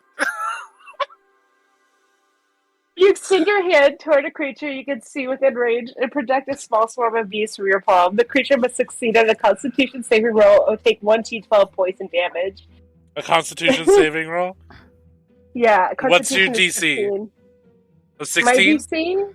Yeah, 15. 15? He needs a 13 or higher to get this. He does not. Yeah. Ah! Not only is there a bear, but there is bees too. Oh no! Oh my god. Give me- give me- Oh my! But he only gives it 5 damage. Cool. If my mouse would work, I could give him this damage. There we go. Alrighty. Do you have anything else you can do? Bonus action or anything? Oh yeah, well, are the bees still swarming his face? Yes. Oh, he's gonna wink at him and goes, he's still rethinking the dating someone with kids, you could be their stepdad. I don't Okay, like that's right. bees! Well then, you know what, this is over.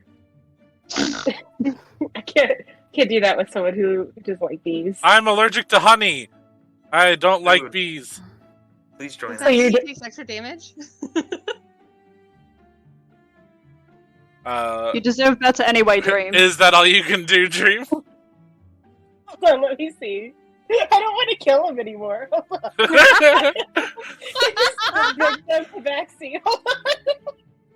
Okay, Dream's gonna, as a bonus action, he's like, okay, you're not as fucking racist as I thought. You just hate Dumb. bees, but I don't think you should die for it. Do you want to join us or not? Fight Join us me! and I'll I kill the am bees here off. to fight you! If you join us, I'll fight you every day that you're with us. Friend. Every single day, I vow to you. I'll fight you every single day. I'll kick your ass Ah, if you bear! join us. Yeah. Fair. That didn't work for him. Sorry, I keep forgetting the bear is there when other people talk to me. Oh my god. So what do you say? Give me a persuasion check. If this gets him, I swear to God. Can I give Dream Bless? If you on your turn. Okay, well, doesn't matter. He's Guys, I got an 18. Yes! He looks at you and with a 19 intimidation check from across the room, Garvik shouts, "Don't you dare fall for their tricks now, Luothra. No! No! Remember your contract." Can everyone bite him on the dick again? Shut him up. remember these Uh, nuts. You can because it is your turn. I used primal savagery, and I'm biting this man on the dick again. Give me a to As you hit. should. As you should. 17. That hits. Beautiful. Hey. Off.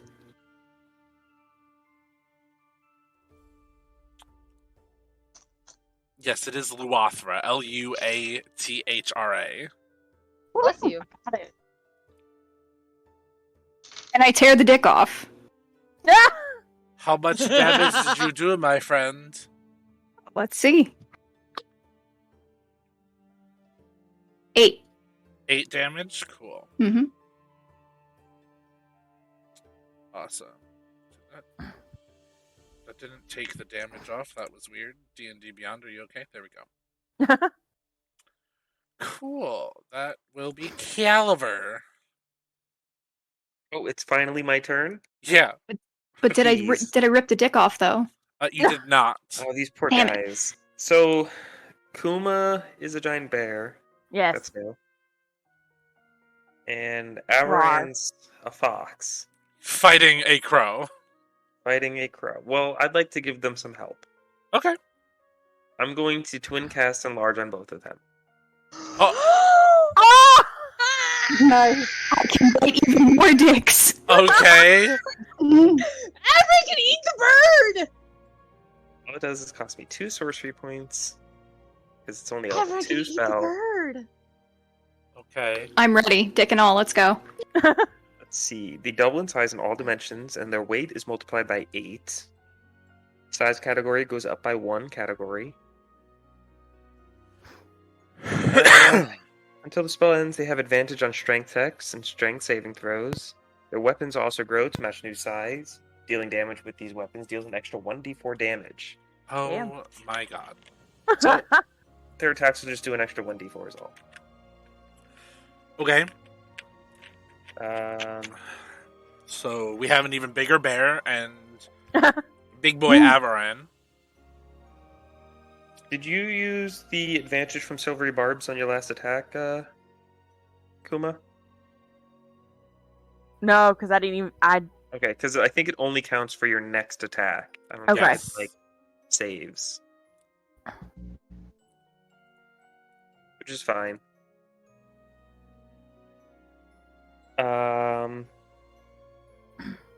Yeah. Garvex is still in range of my sword, right? They didn't move. So I don't have to use a bonus action to make it move. And as Kuma's growing, you all just hear, "Ah, the bear's getting bigger! Oh no!" Dude, please join us. I don't know what having friends is like. Why? Is that what you want? Yes. Very much. Think it over. Okay, maybe. I don't know, but I have to fight. My contract says so. There's legal terms and everything. Oh, I can help you with that. You know, I used to cheat contracts all the time. And I like my throat not being slit. Yeah. Okay. So give me that sweet attack. Oh,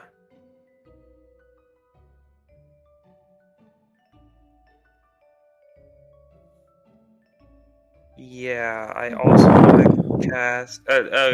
Yeah, we hit him before, so I'm gonna cast Toll of the Dead, using another 2 sorcery points for Quicken Spell Okay. to make it a bonus action. Okay. That's gonna And take it's away your cantrip. bonus action for spiritual weapon, though. I don't if you have wanna- to use it if he didn't. Oh, do it. okay. It'll just do it automatically. Oh, okay. So, oh, that's my Bardics. Hang on. There we are. Okay, so Toll of the Dead is a DC 17 Wisdom save. Cool.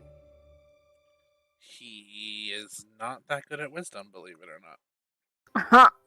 He did not make it. Okay. It is 2d12. Oh, wait, hang on. If he's hurt instead, it's a d12. He is hurt. Oh, and then at 5th level it becomes 2d12. Okay, so it's 2d12 damage. Where's my d12?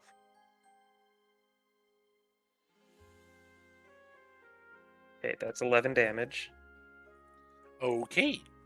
And then my sword attacks.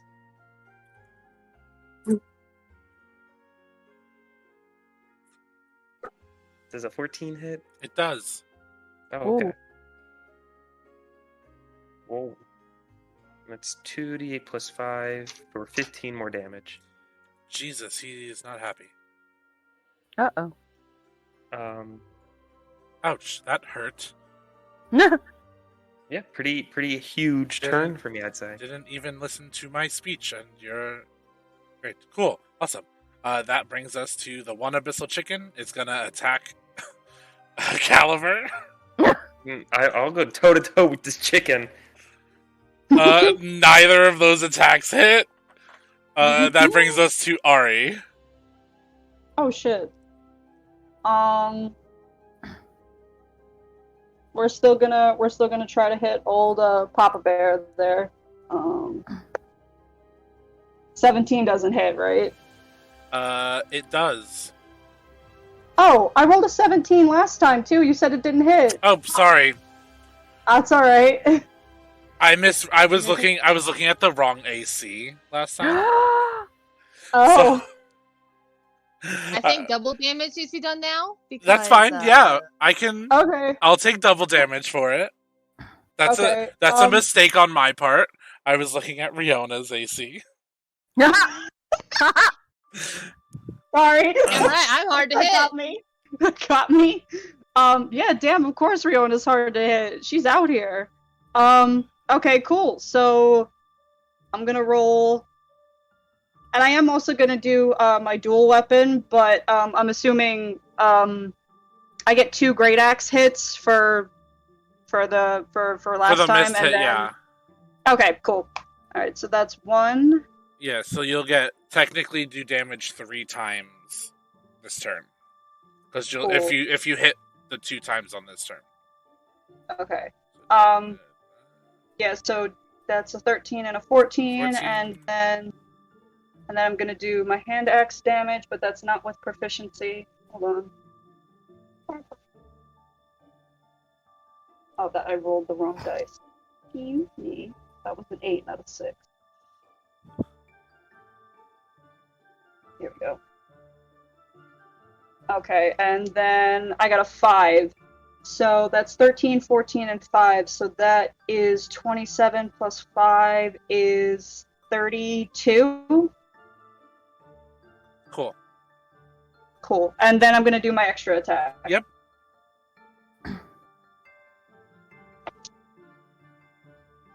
Ew. That's a 12. That does not hit. Alright, cool. I am going to do one more thing, though, because I believe this is a bonus action that I can do. Oh, wait, no, does my dual weapon, that counts as a bonus action, right?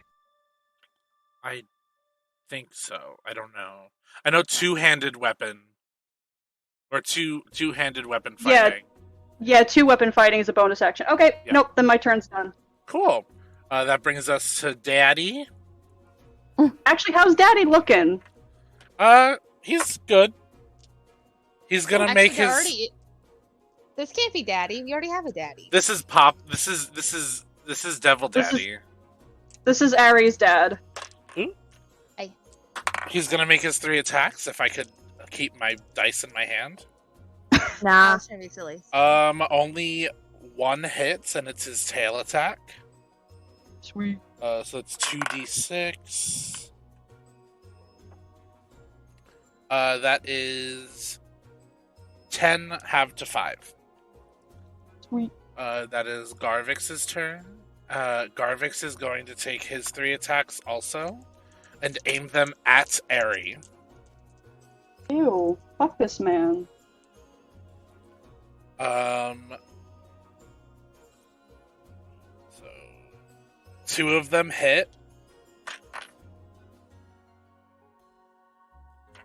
And like I did with Kuma, I will just add them up instead of saying them out loud. Fair enough.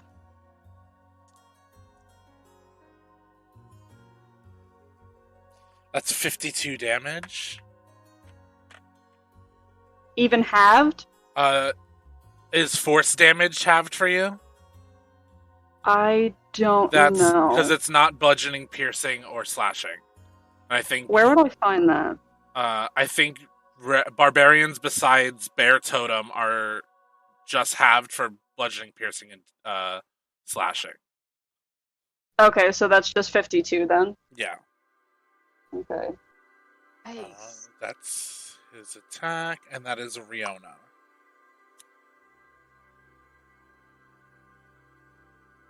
So, how close is Owen to me?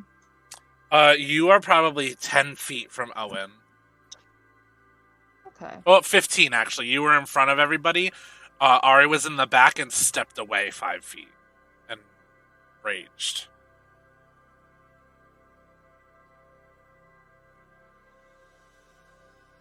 Okay, give me a second.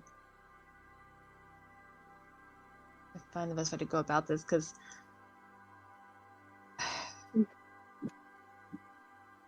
I want to be able to help Ari a little bit. I mean, if you want to keep going for Garvix, he's the one doing the heavy hitting. That's totally fine. And there's a giant bear nearby, so. Okay. Ah, the big bear! But I do appreciate the help, thank you. Okay. You're welcome. Okay, let's see. 1 second here.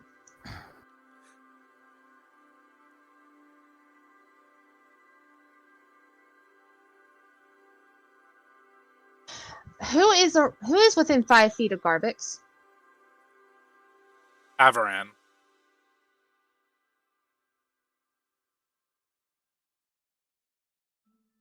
Okay. I don't know if Avaran's here, but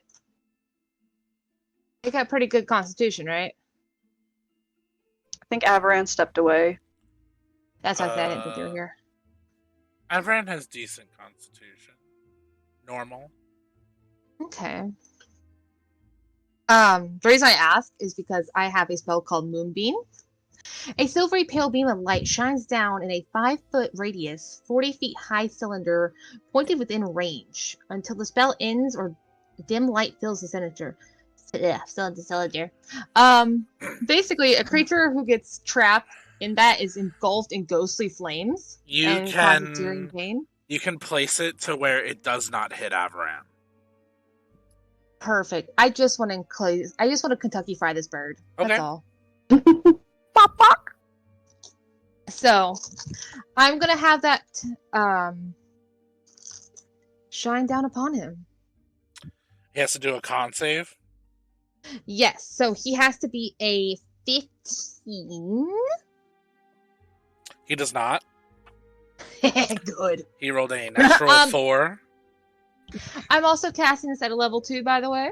Okay. So he's gonna take 2d10. Okay, give me that damage. Did I add my plus my spell attack, of course. No, of course. We Kill can't him. forget that. Give me 1 second here to find the correct dice. Surprise.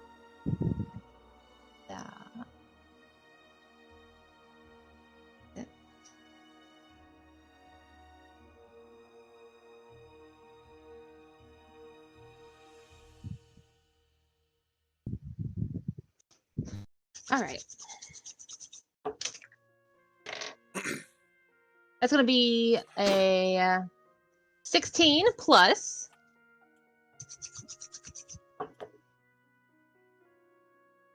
Another 16! So that makes it a Cooked chicken. 32? Jesus Christ, he is not happy. Not looking Oh, good. and by the way,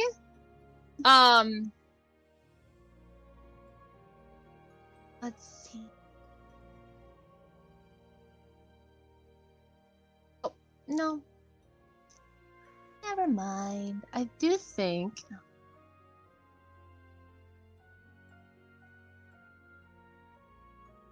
Oh, on each turn, after this. If he stays in I it, right, can- he takes damage? Yeah, but I can also move it Yeah. to follow him. Yeah, his attacks have a range of 120 feet. I don't think he'll really be moving. Well, good. I want them to Right, so that is...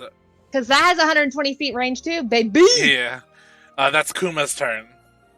Oh. Big bear. Ah! Big bear! Big Bear. Bear, gonna try and fuck you up. Let's see. Okay. Shoot, my thing 6.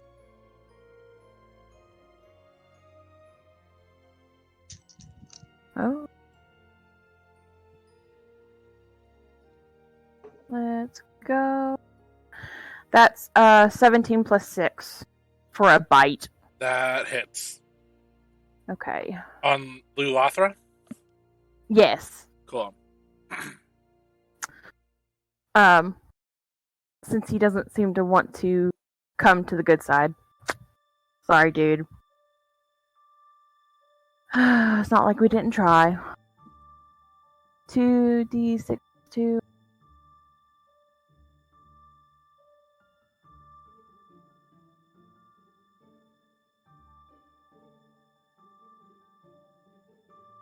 So first d6 is a 5.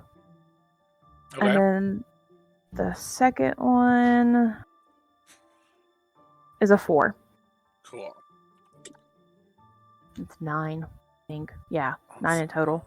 That is all you can do, I believe. Yes.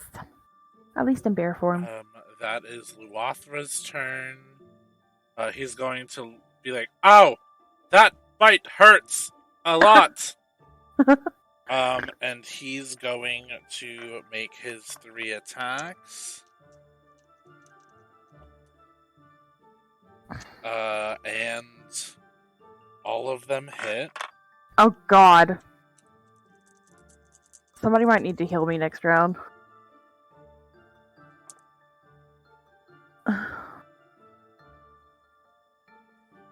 Or can I take a potion outside of my turn? Hold on. Huh? And you see as his first fingers blast, Garvix is blasted against the wall and is dead. What? Oh! Oh! But you see Luathra is shaking. Nice shot! Not bad, kid. I've never had friends. Cybrax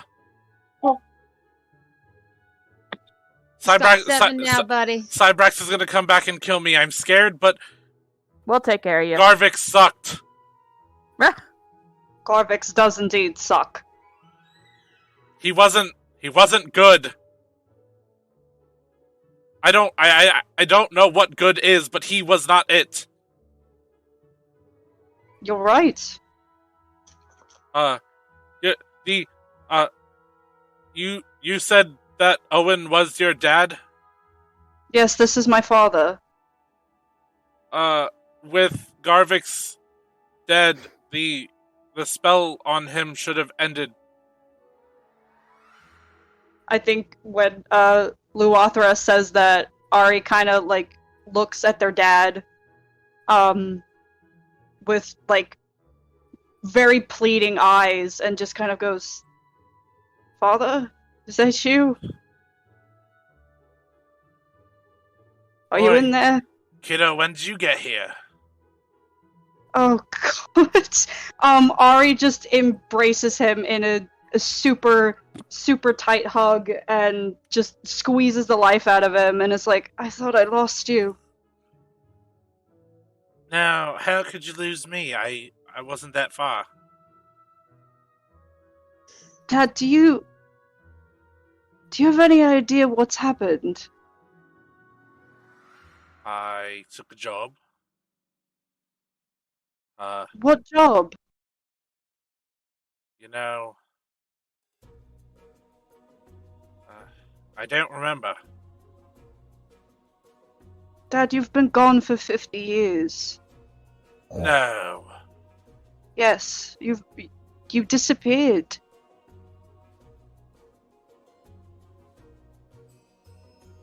I've been looking for you everywhere. Oh, jeez, your mum, how's she doing? She's not well. I took the job to get the medication for her.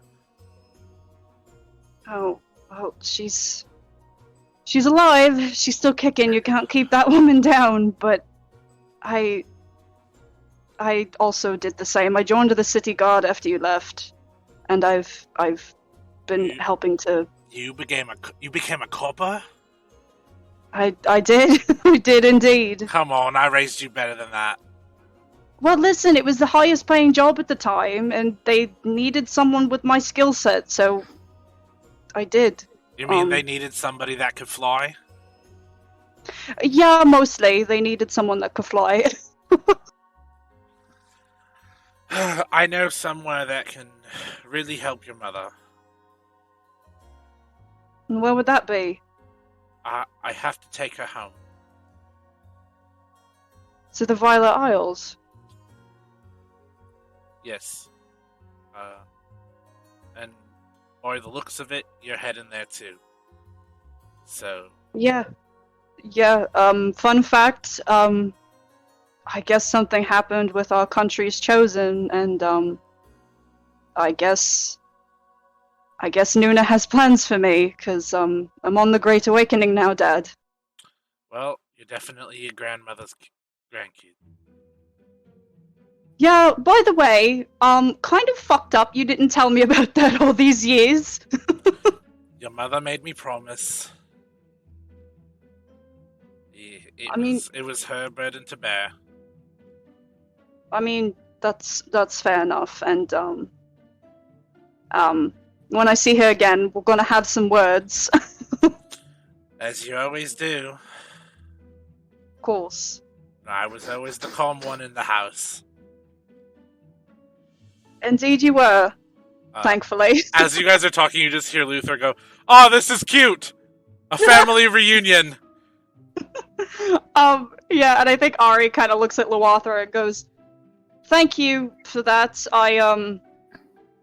I apologize for unleashing my anger out on you earlier. You're quite an upstanding fellow. Thank you." It's okay, I kind of liked it. Oh, well, you know what? We'll revisit that, okay? Right now, not in front of my dad's, but we'll revisit that. I don't know if you're the person I want to revisit it with. I don't know who I want to revisit it with. That's fine. If that's totally fine. Totally, it's all cool. It's all cool. Also, if you want to revisit it with a couple of people, that's fine too. I'm poly, so,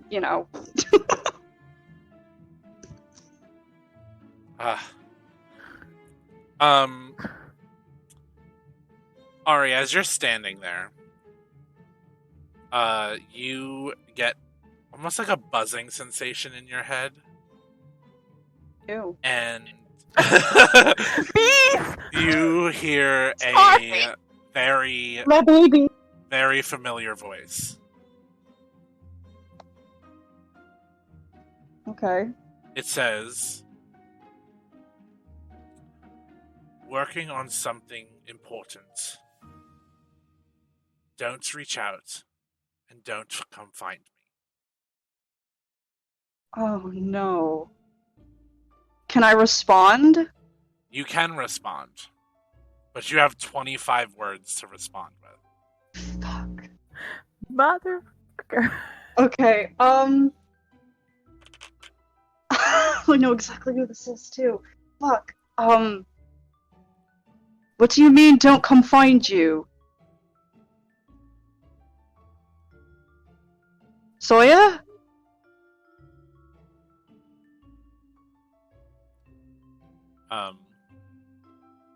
You don't get anything back. Ari's freaking out. Owen looks at you and goes, "You have a long way ahead of you, kid. It seems you found some good friends. Let me go take care of your mother. It's not the first time she's gotten sick like this. Most druids that leave the Isles get this way. But I'm losing my accent. It's alright, no worries. He goes on to say there's been communications with the university in Larianne. Garvix had worked out some sort of deal with the dwarves of Zeldrassi and Faith, because they knew you were coming. Me specifically, or the party? The party. Okay. Garvix had plans to make Kaisis like the main god of Selûne and like end the pantheon growing. But there's something bigger at play that Garvix didn't know about.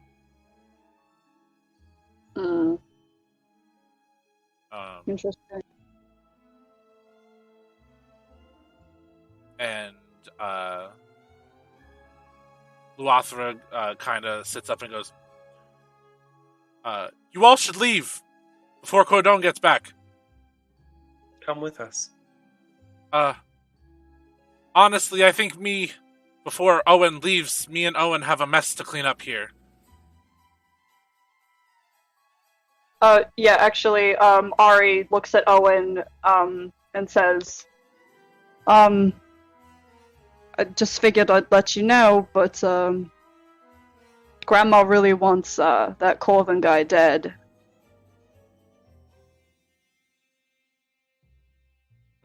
Interesting. Looks like he's gotten away with a little too much. Good thing bounty hunting's just what I'm good at. Ari kind of grins at that, and they're like, you sure you're gonna be alright, old man? You don't need us to stick around? I'll be fine. Do any of y'all have purified water? Ooh, I do. You see, Zavite walks in at that point. I need somebody to cast a spell on the Oasis. Oh, I could do that. Jesus, would I need to roll for that? I don't think it has a roll. You Okay. can, for the size of the Oasis, you can give me an Arcana check. Okay. So that's 20, and then my Arcana... 3.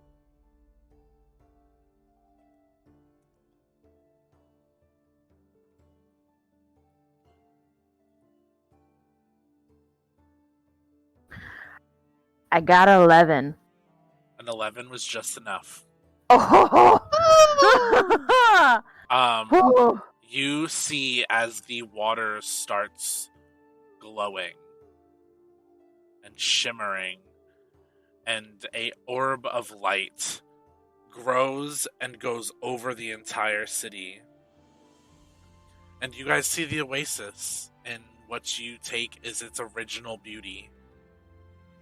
The grass is green, the trees are full, the flowers are flowering, and the water is clear, and you see beetles and animals and different birds flying in to enjoy the Oasis, and the overall feel of the city is better. If anybody would like to give me a religion check, they can. Hey, I will. I might as well. I'll go ahead. I'm secretly super religious. I got a 7. I got an 11. Oh, I jeez. rolled. Suck. I got a 9! I think Amarin's too busy munching on the remains of Garvix to really be bothered by this. Kind of Munch, fuck. munch.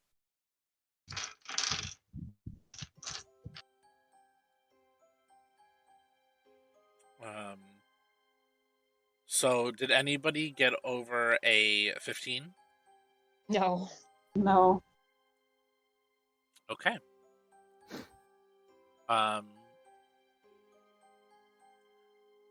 Zavite is going to once again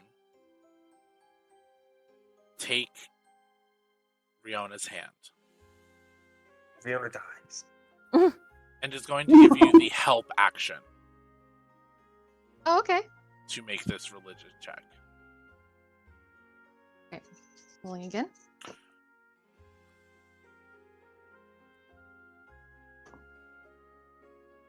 That is going to be a 18 with help. 18. Awesome. Riona, you look up at the water, and Nuna is standing in front of you. Oh. You beckoned, my child?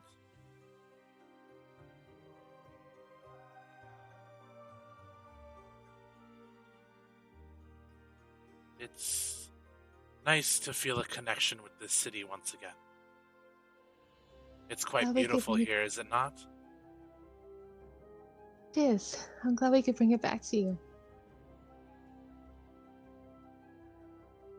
Bring it back to the people. I felt a question in the back of your mind. What is it you wish to ask? There's a lot I want to ask you. And if you have the time, can I ask more than one? I suppose I can allow For me? it for my daughter. Thank you. First and foremost, I think I know the answer, but where's Oplin? I don't know. Life is my domain. Death is not where I can touch. But you know if she's still alive or not, don't you? I You can feel the loss. do not know. I felt her in the liminal space, and she was used as a piece of magic. It's hard when it comes to that. When a soul working towards divinity is drawn to that type of magic, it is hard to keep track of it because part of her was living in that spell. I don't know, my child. And Kaisis is not responding to even us in this moment, so I don't know what is happening. I understand. But there's hope, right? There's There's always hope. Look at you. Look at all your friends. If I can find her, if some semblance of life is found, I can make a promise to try to send her back. That's all I need to know about that. But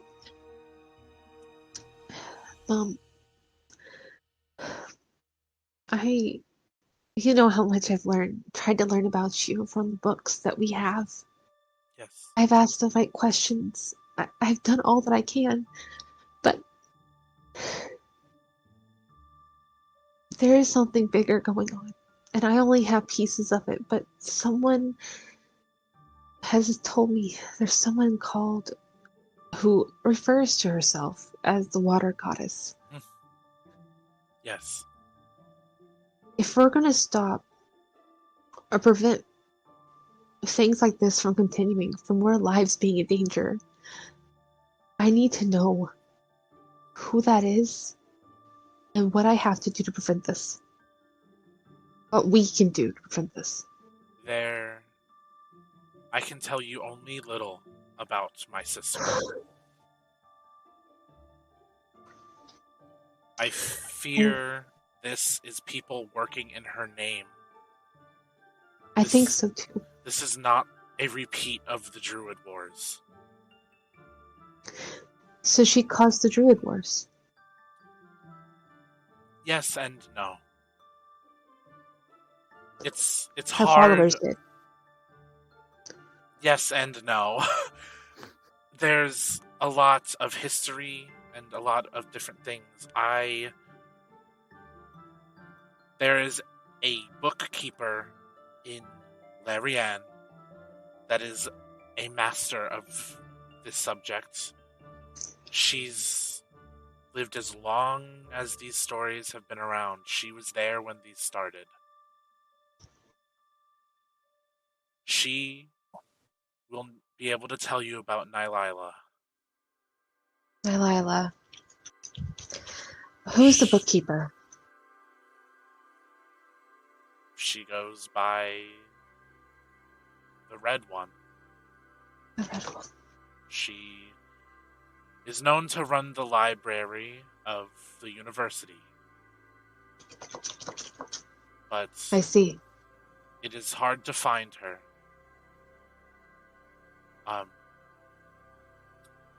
You Yes. may tell Rainer. He may share a story from his book with her. I will pass it along. Easiest way to get information out of her is to share something with her. And she has not had eyes on that book ever. Ah. Well, I'm sure she would love to hear the story. Nylila is kept with us at the seat of the gods on the Violet Isles. So she can't touch us here. No, she is trapped. The only way to free What? her is to bring the Isles together. I see. And I think that might be what's happening. Mom, I know you don't meddle too much in the affairs of mortals, but there is someone by the name of, I believe it was Violet. It may not even be her real name, who has some tie to the Aquanaphs. All I know is she was with Oplin's former bodyguard. Sorry, my daughter, you know Violet. You just don't know her. What do you mean? Your paramour when you were training. That's her brother.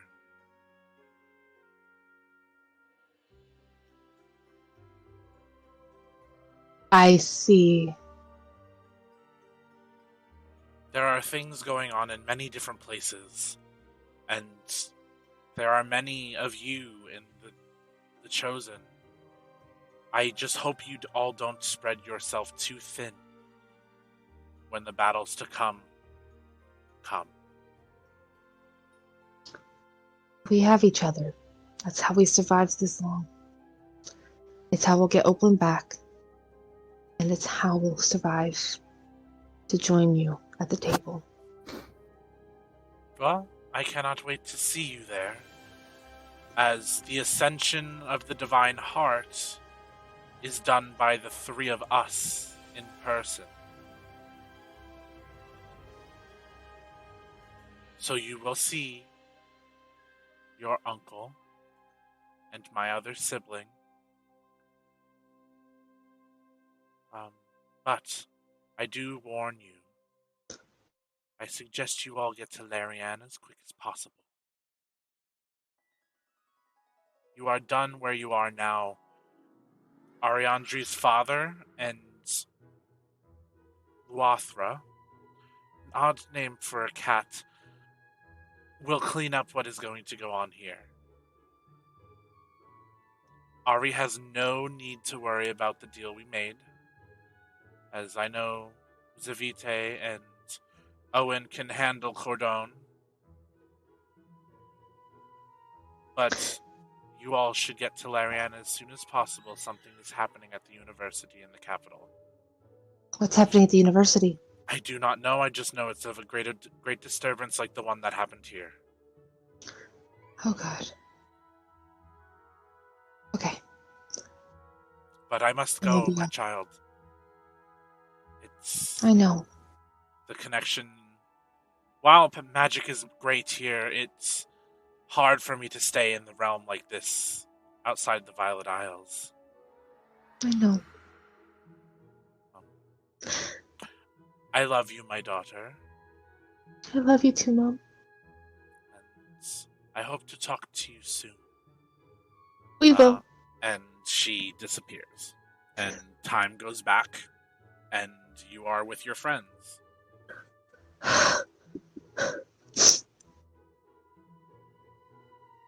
Rihanna wipes her eyes, because I don't think during that, I guess she was kind of just frozen, and she didn't even realize she was crying. And I think she turns to them and says, need to go to Larianne. Now. Why? What's happened? Oh, you can go. I thought out Oh. loud. I didn't know if you were gonna pull that, and that's the end. No.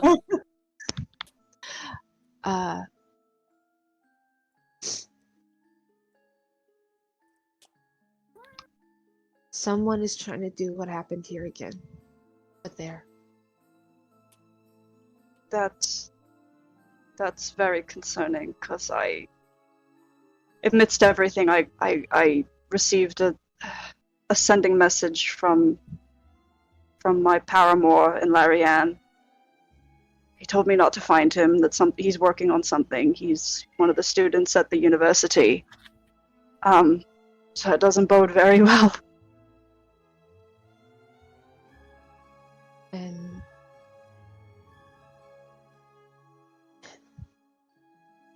no, and that's Rainer's home. So we gotta get going. Understood. Many people are at stake.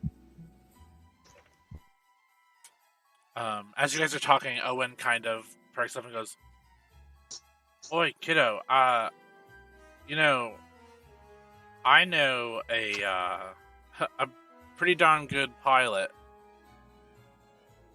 that I'm sure probably owes me a deal or two." All right, that sounds like something we could use. Who's the pilot? He's a bit of a crazy bugger. Oh God, I think we But- might have met him already. No. Hangly Jow? Shut up. Yeah, he got us here. He got us here to Aditya. I don't know if I trust his piloting.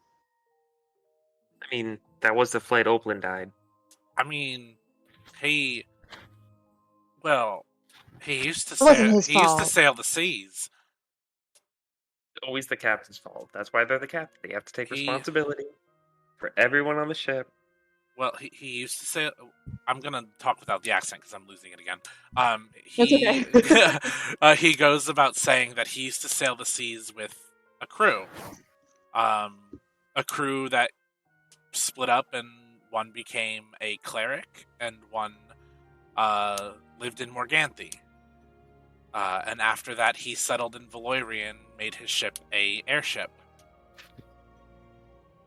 And Has he always been this crazy? yeah, never a day in his life have I known him to be different. Well, Not at to- least he's living his truth, I suppose. Not to barge in, but he reminds me of somebody we met. Does he happen to know someone by the name of Old Slop? Oh shit, you know Old Slop? I know Old Slop. Yeah, Old And Slop he used to be knows- his right hand. Along with what was that goblin's name? Is it Hank? Hank. Dirty Hank. Good God. Yeah, they used to sail the seas before before airships were really a thing. They used to be a mean gang of pirates, and then Hank became this religious guy that helped in the wars and everything. I mean, I helped too, but Hank was my teacher. Or is, he's not dead. yeah, he's in Farius, right? He talks to toilets now, I think. He had an accident. Yeah, I remember hearing about that. Apparently he has a wife too, but But yeah, Hangly Jow keeps his ship right here in the center of the city. well, anyone who's a friend of Old Slop and Hank's, I'm willing to trust. Did something happen on his ship when you guys were on the way here? He's just not that great. He's not that gracious of a pilot, Father. Well, If you get what I'm saying. I It mean, wasn't he was his a fault. pirate. I that's mean, true. fair enough. It's just that you know what? It's fine. It's just that the ship was a bit in disrepair. Was all a bit of a bumpy ride. Well, more so, Our friend got pushed off, but that's not his fault. We just need to do a security check. Oh, well, sorry to hear about that. Well, she's... Speaking of What which, Nina has Father, told me? do they keep prisoners here anywhere? They don't. Okay. Garvix had a rule. If somebody was strong enough to survive and needed to be kept a prisoner, they were killed as a prisoner. Understood. You didn't happen to see a Triton come through here at all? A Triton girl about our age? No, I didn't. Ari. Okay. Ari. Like any I Triton don't think- girl? It might not be Opalin, but like, have no Trident girls died? They're probably not very common over here. We don't really see Triton. They kind of stay close to the ocean. You guys, when I was talking to Nuna, she said Opalin's in the in-between. Upside down. Yeah, the upside down. Oh. She's not gone, but can't exactly reach her. Like this, anyway. And we'll find a way. Yeah. Damn right we will. Opalin's not dead? Not necessarily. Oh, okay. So let's just go get her. Yeah. Well, What Nuna said was that it's hard to tell whether she's dead or alive. Because her soul was a part of that magic that was happening. So she's almost like everywhere right now. So Like you were all working towards getting a divine soul, a divine heart. And since that spell was just dispelled, it's still fresh, and Nuna can't really get a grasp on whether she's dead or alive, and Kaisis hasn't been in contact with anybody, his followers or the other gods. so In my experience, I'm gonna hold out hope that Opalin's alive. exactly. You- But dead or Well, alive, if someone wants to be found, we can find them. So, listen, dead or alive, we can get her. I don't know much about Larianne, but what I do know is that it's got schools, it's got libraries, it's got books. We can find a way to get her back. They're gonna have answers. Not only that, they need our help. Something like this is happening there. We can't waste time. And I know damn sure Raynor doesn't want us to waste any time. He's got people there. Him and I both. So, yes, you do. We have to get you to your person, your paramour. And I need to find mine. His days are numbered now. As you guys are talking, Hangly Zhao is bringing his airship down into the oasis for you guys. Oh, bless. Jeez. Y'all ready to hop on and get to Larianne? Yes, we do. So, Owen over here caught me on the sinister. So, told me y'all That need was to pretty quick. That we do.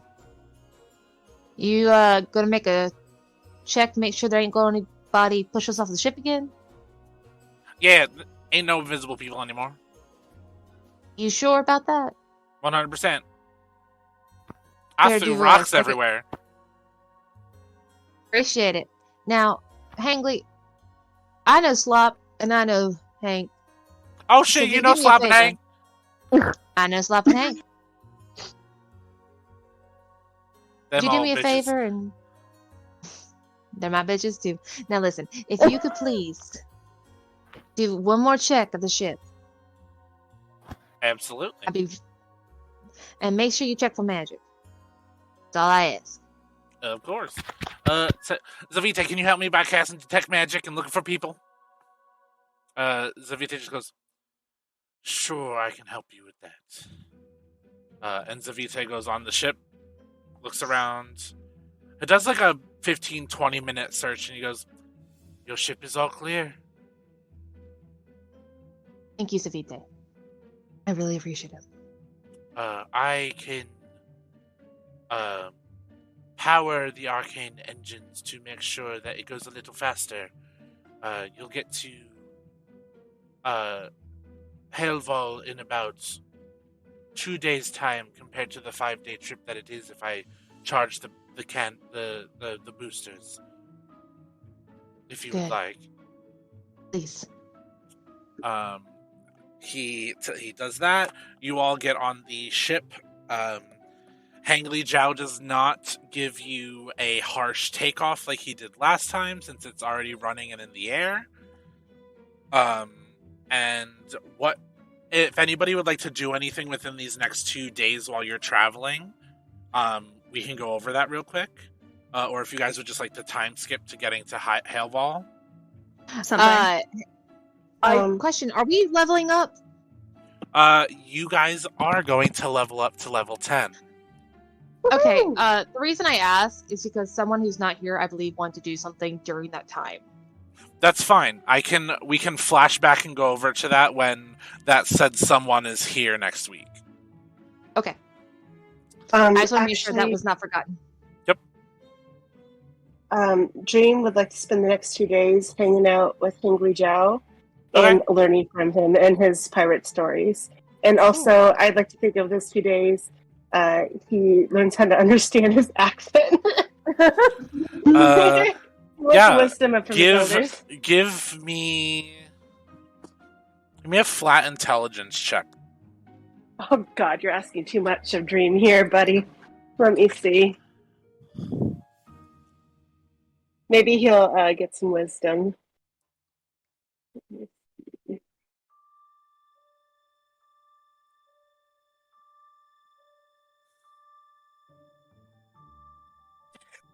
Jesus, 11. 11? You're starting to get there. You don't fully understand it, but like you can get like a couple words every time he talks. So he only gets like a smidgen of the stories. Yeah. unless you have Riona there. To help translate. Well, I mean, at one point, Riona will go up and talk to him because since he does know Hangli and Hank, not Hangli, he's Hangli, Sloppy and Hank, because she knows them.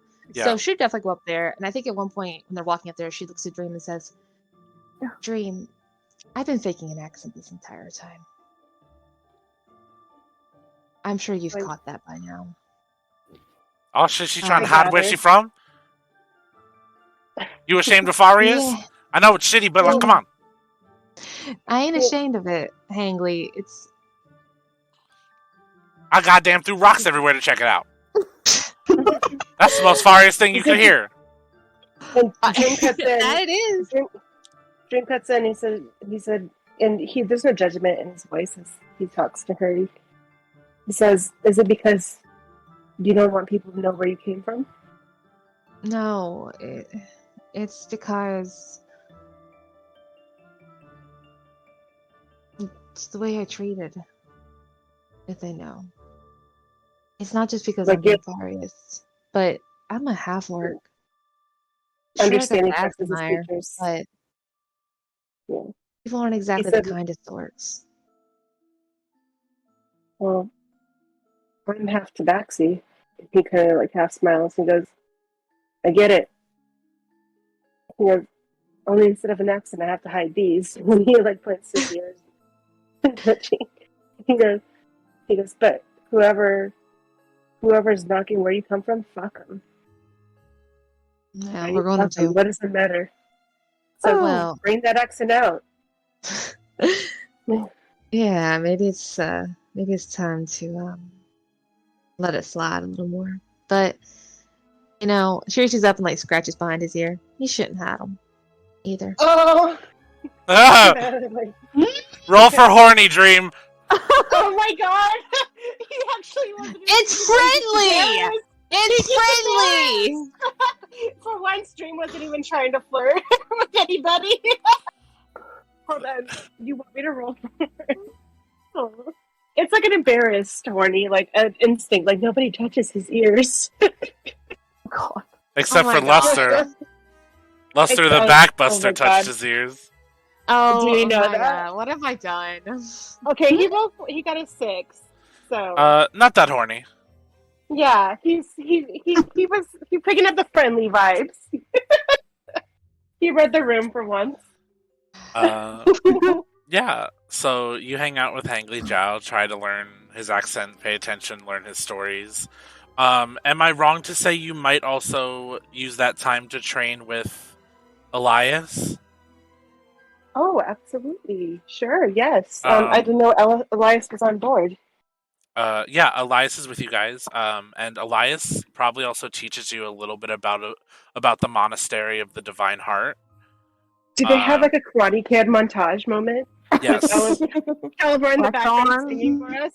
Yeah, Wax like Elias totally has a quarterstaff and is like whacking your legs when they're bent at the wrong time. Everything. You have your Karate Kid moment. Yes, on the plane, the cramps back of the plane. So does anybody else want to do anything in those 2 days? I do. Yeah, what's up? So, when they first get on, like, as soon as they board, Averin is very, like, bloody all around the face because he was just chowing down on the remains of Garvix.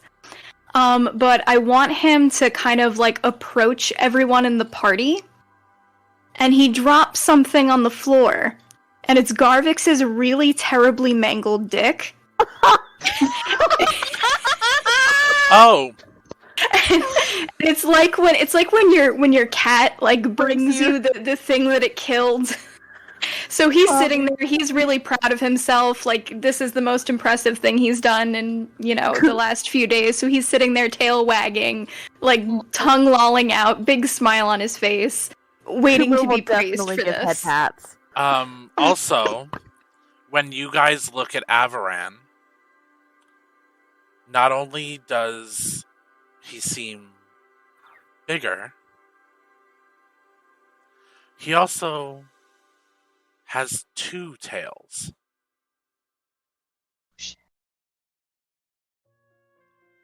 Averin hasn't even noticed the 2 tails yet.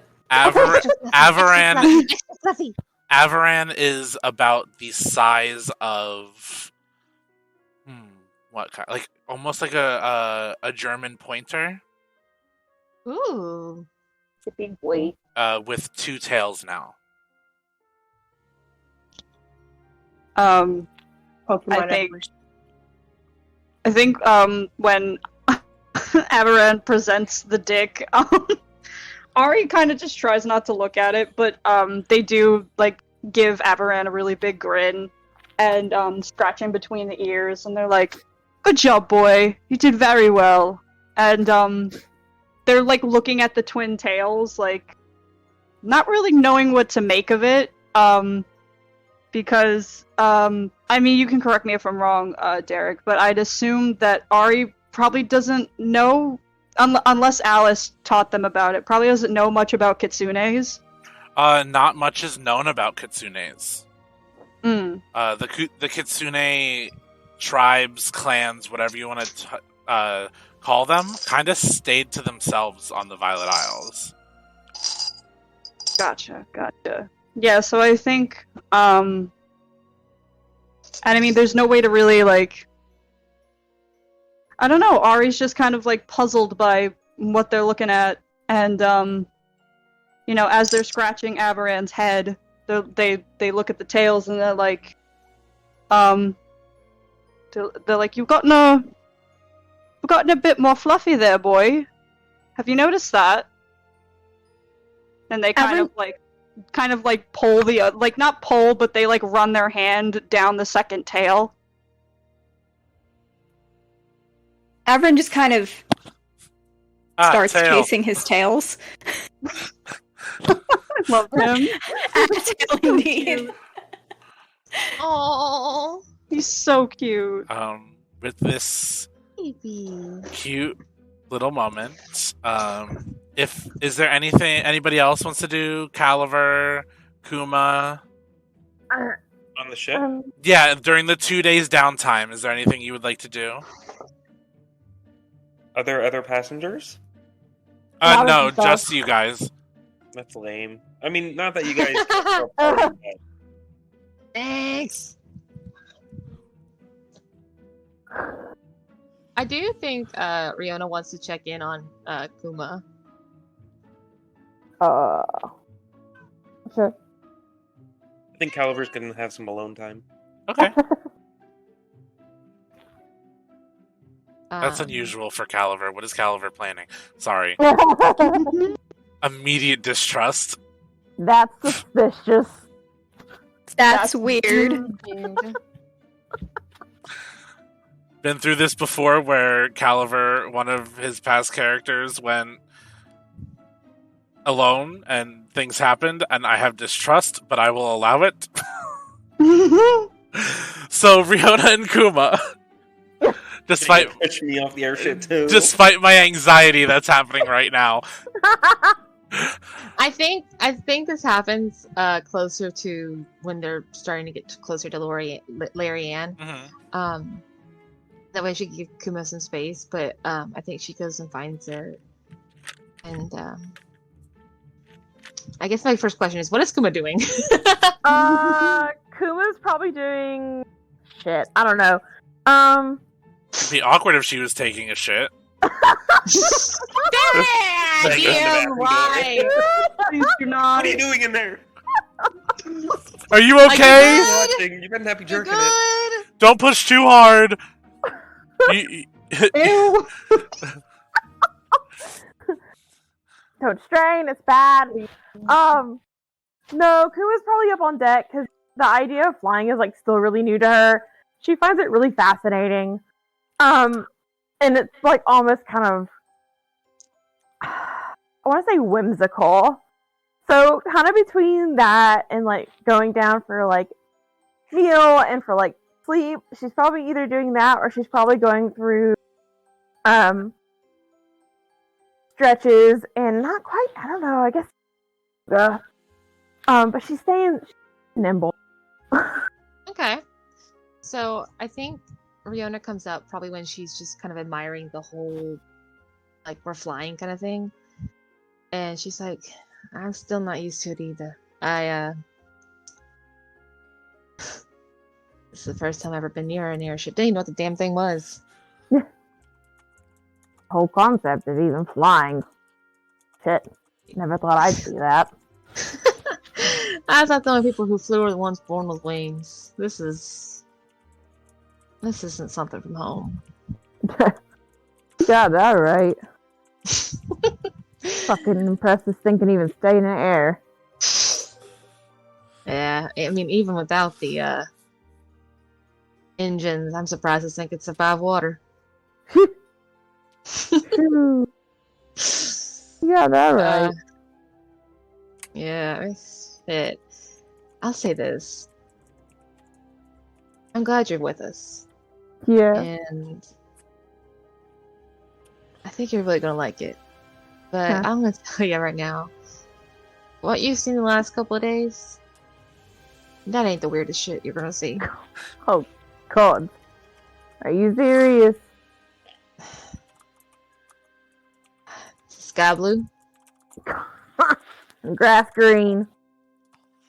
got it.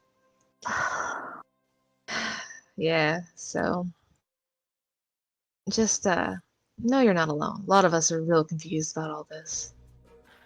Got But- that right. At least there's always a tavern, there's always a bar, and there's always somebody to spar with. So we'll make the most of it. True. Keep the days going faster. You got that right.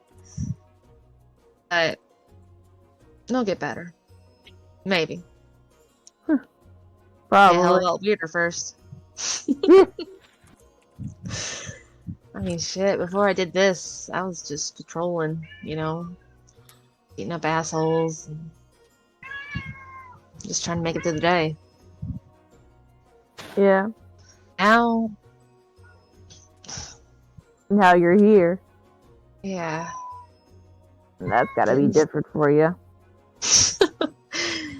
There's a lot of things that are different. Didn't expect to find someone I care about so much. Didn't expect to have a dragon with them. Didn't expect any of this. Hell, I didn't even know my mom was Nuna. That's a hell of a surprise. Yeah, I bet. I just thought my mom walked out on us. Like that was a piece of shit. Yeah. I need you to believe that my mom is a goddess. But Surprises come in all shapes and sizes, that's for sure. you're telling me the bear is a surprise. In the back Yeah, of your don't head, do that. you just hear, bear.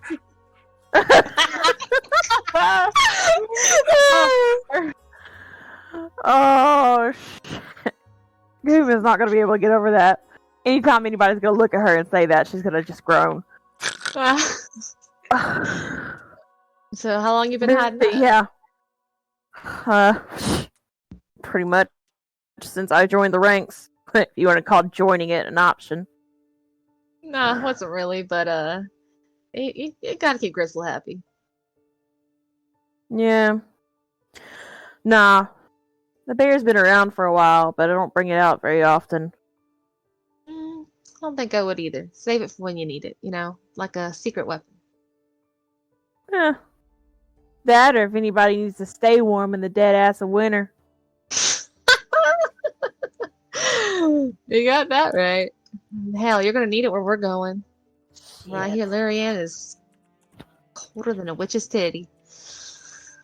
But I'm not sure titties are even cold, so I'm not really sure where that came from. Yeah.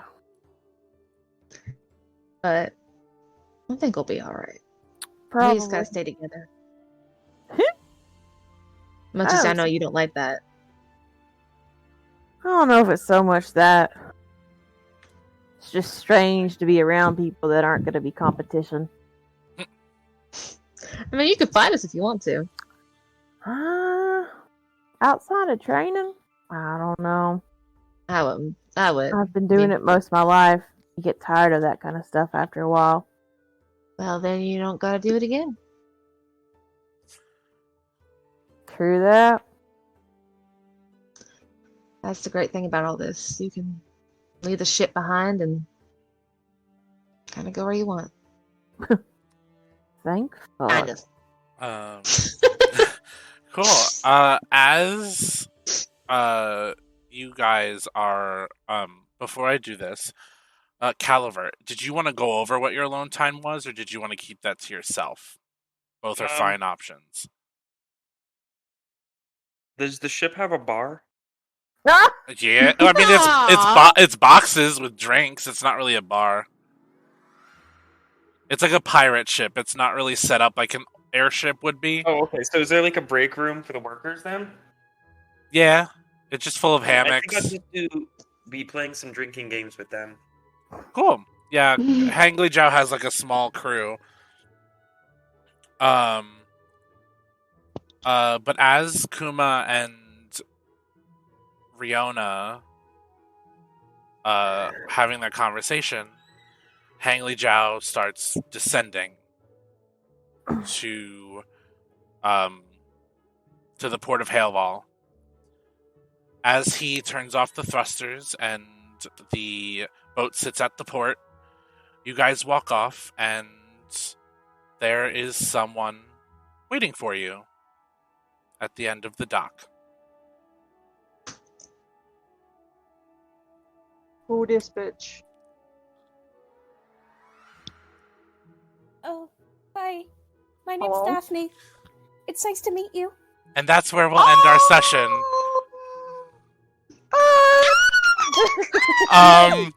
So everybody, we will be back next Friday at 9:30 p.m. EST, 6:30 p.m.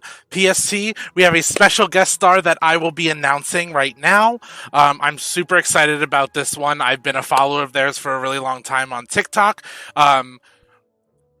They are the Radical Slinky, or some who have followed them and other things may know them as Michaela. They will be here for the 18th and the 25th.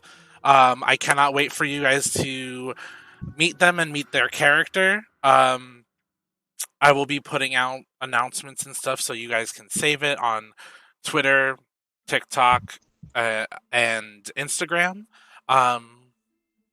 But we will see you all next week. Say goodbye, my gallant godlets. Good. Bye. Have a good night, everyone. And we will see you then. Bye-bye.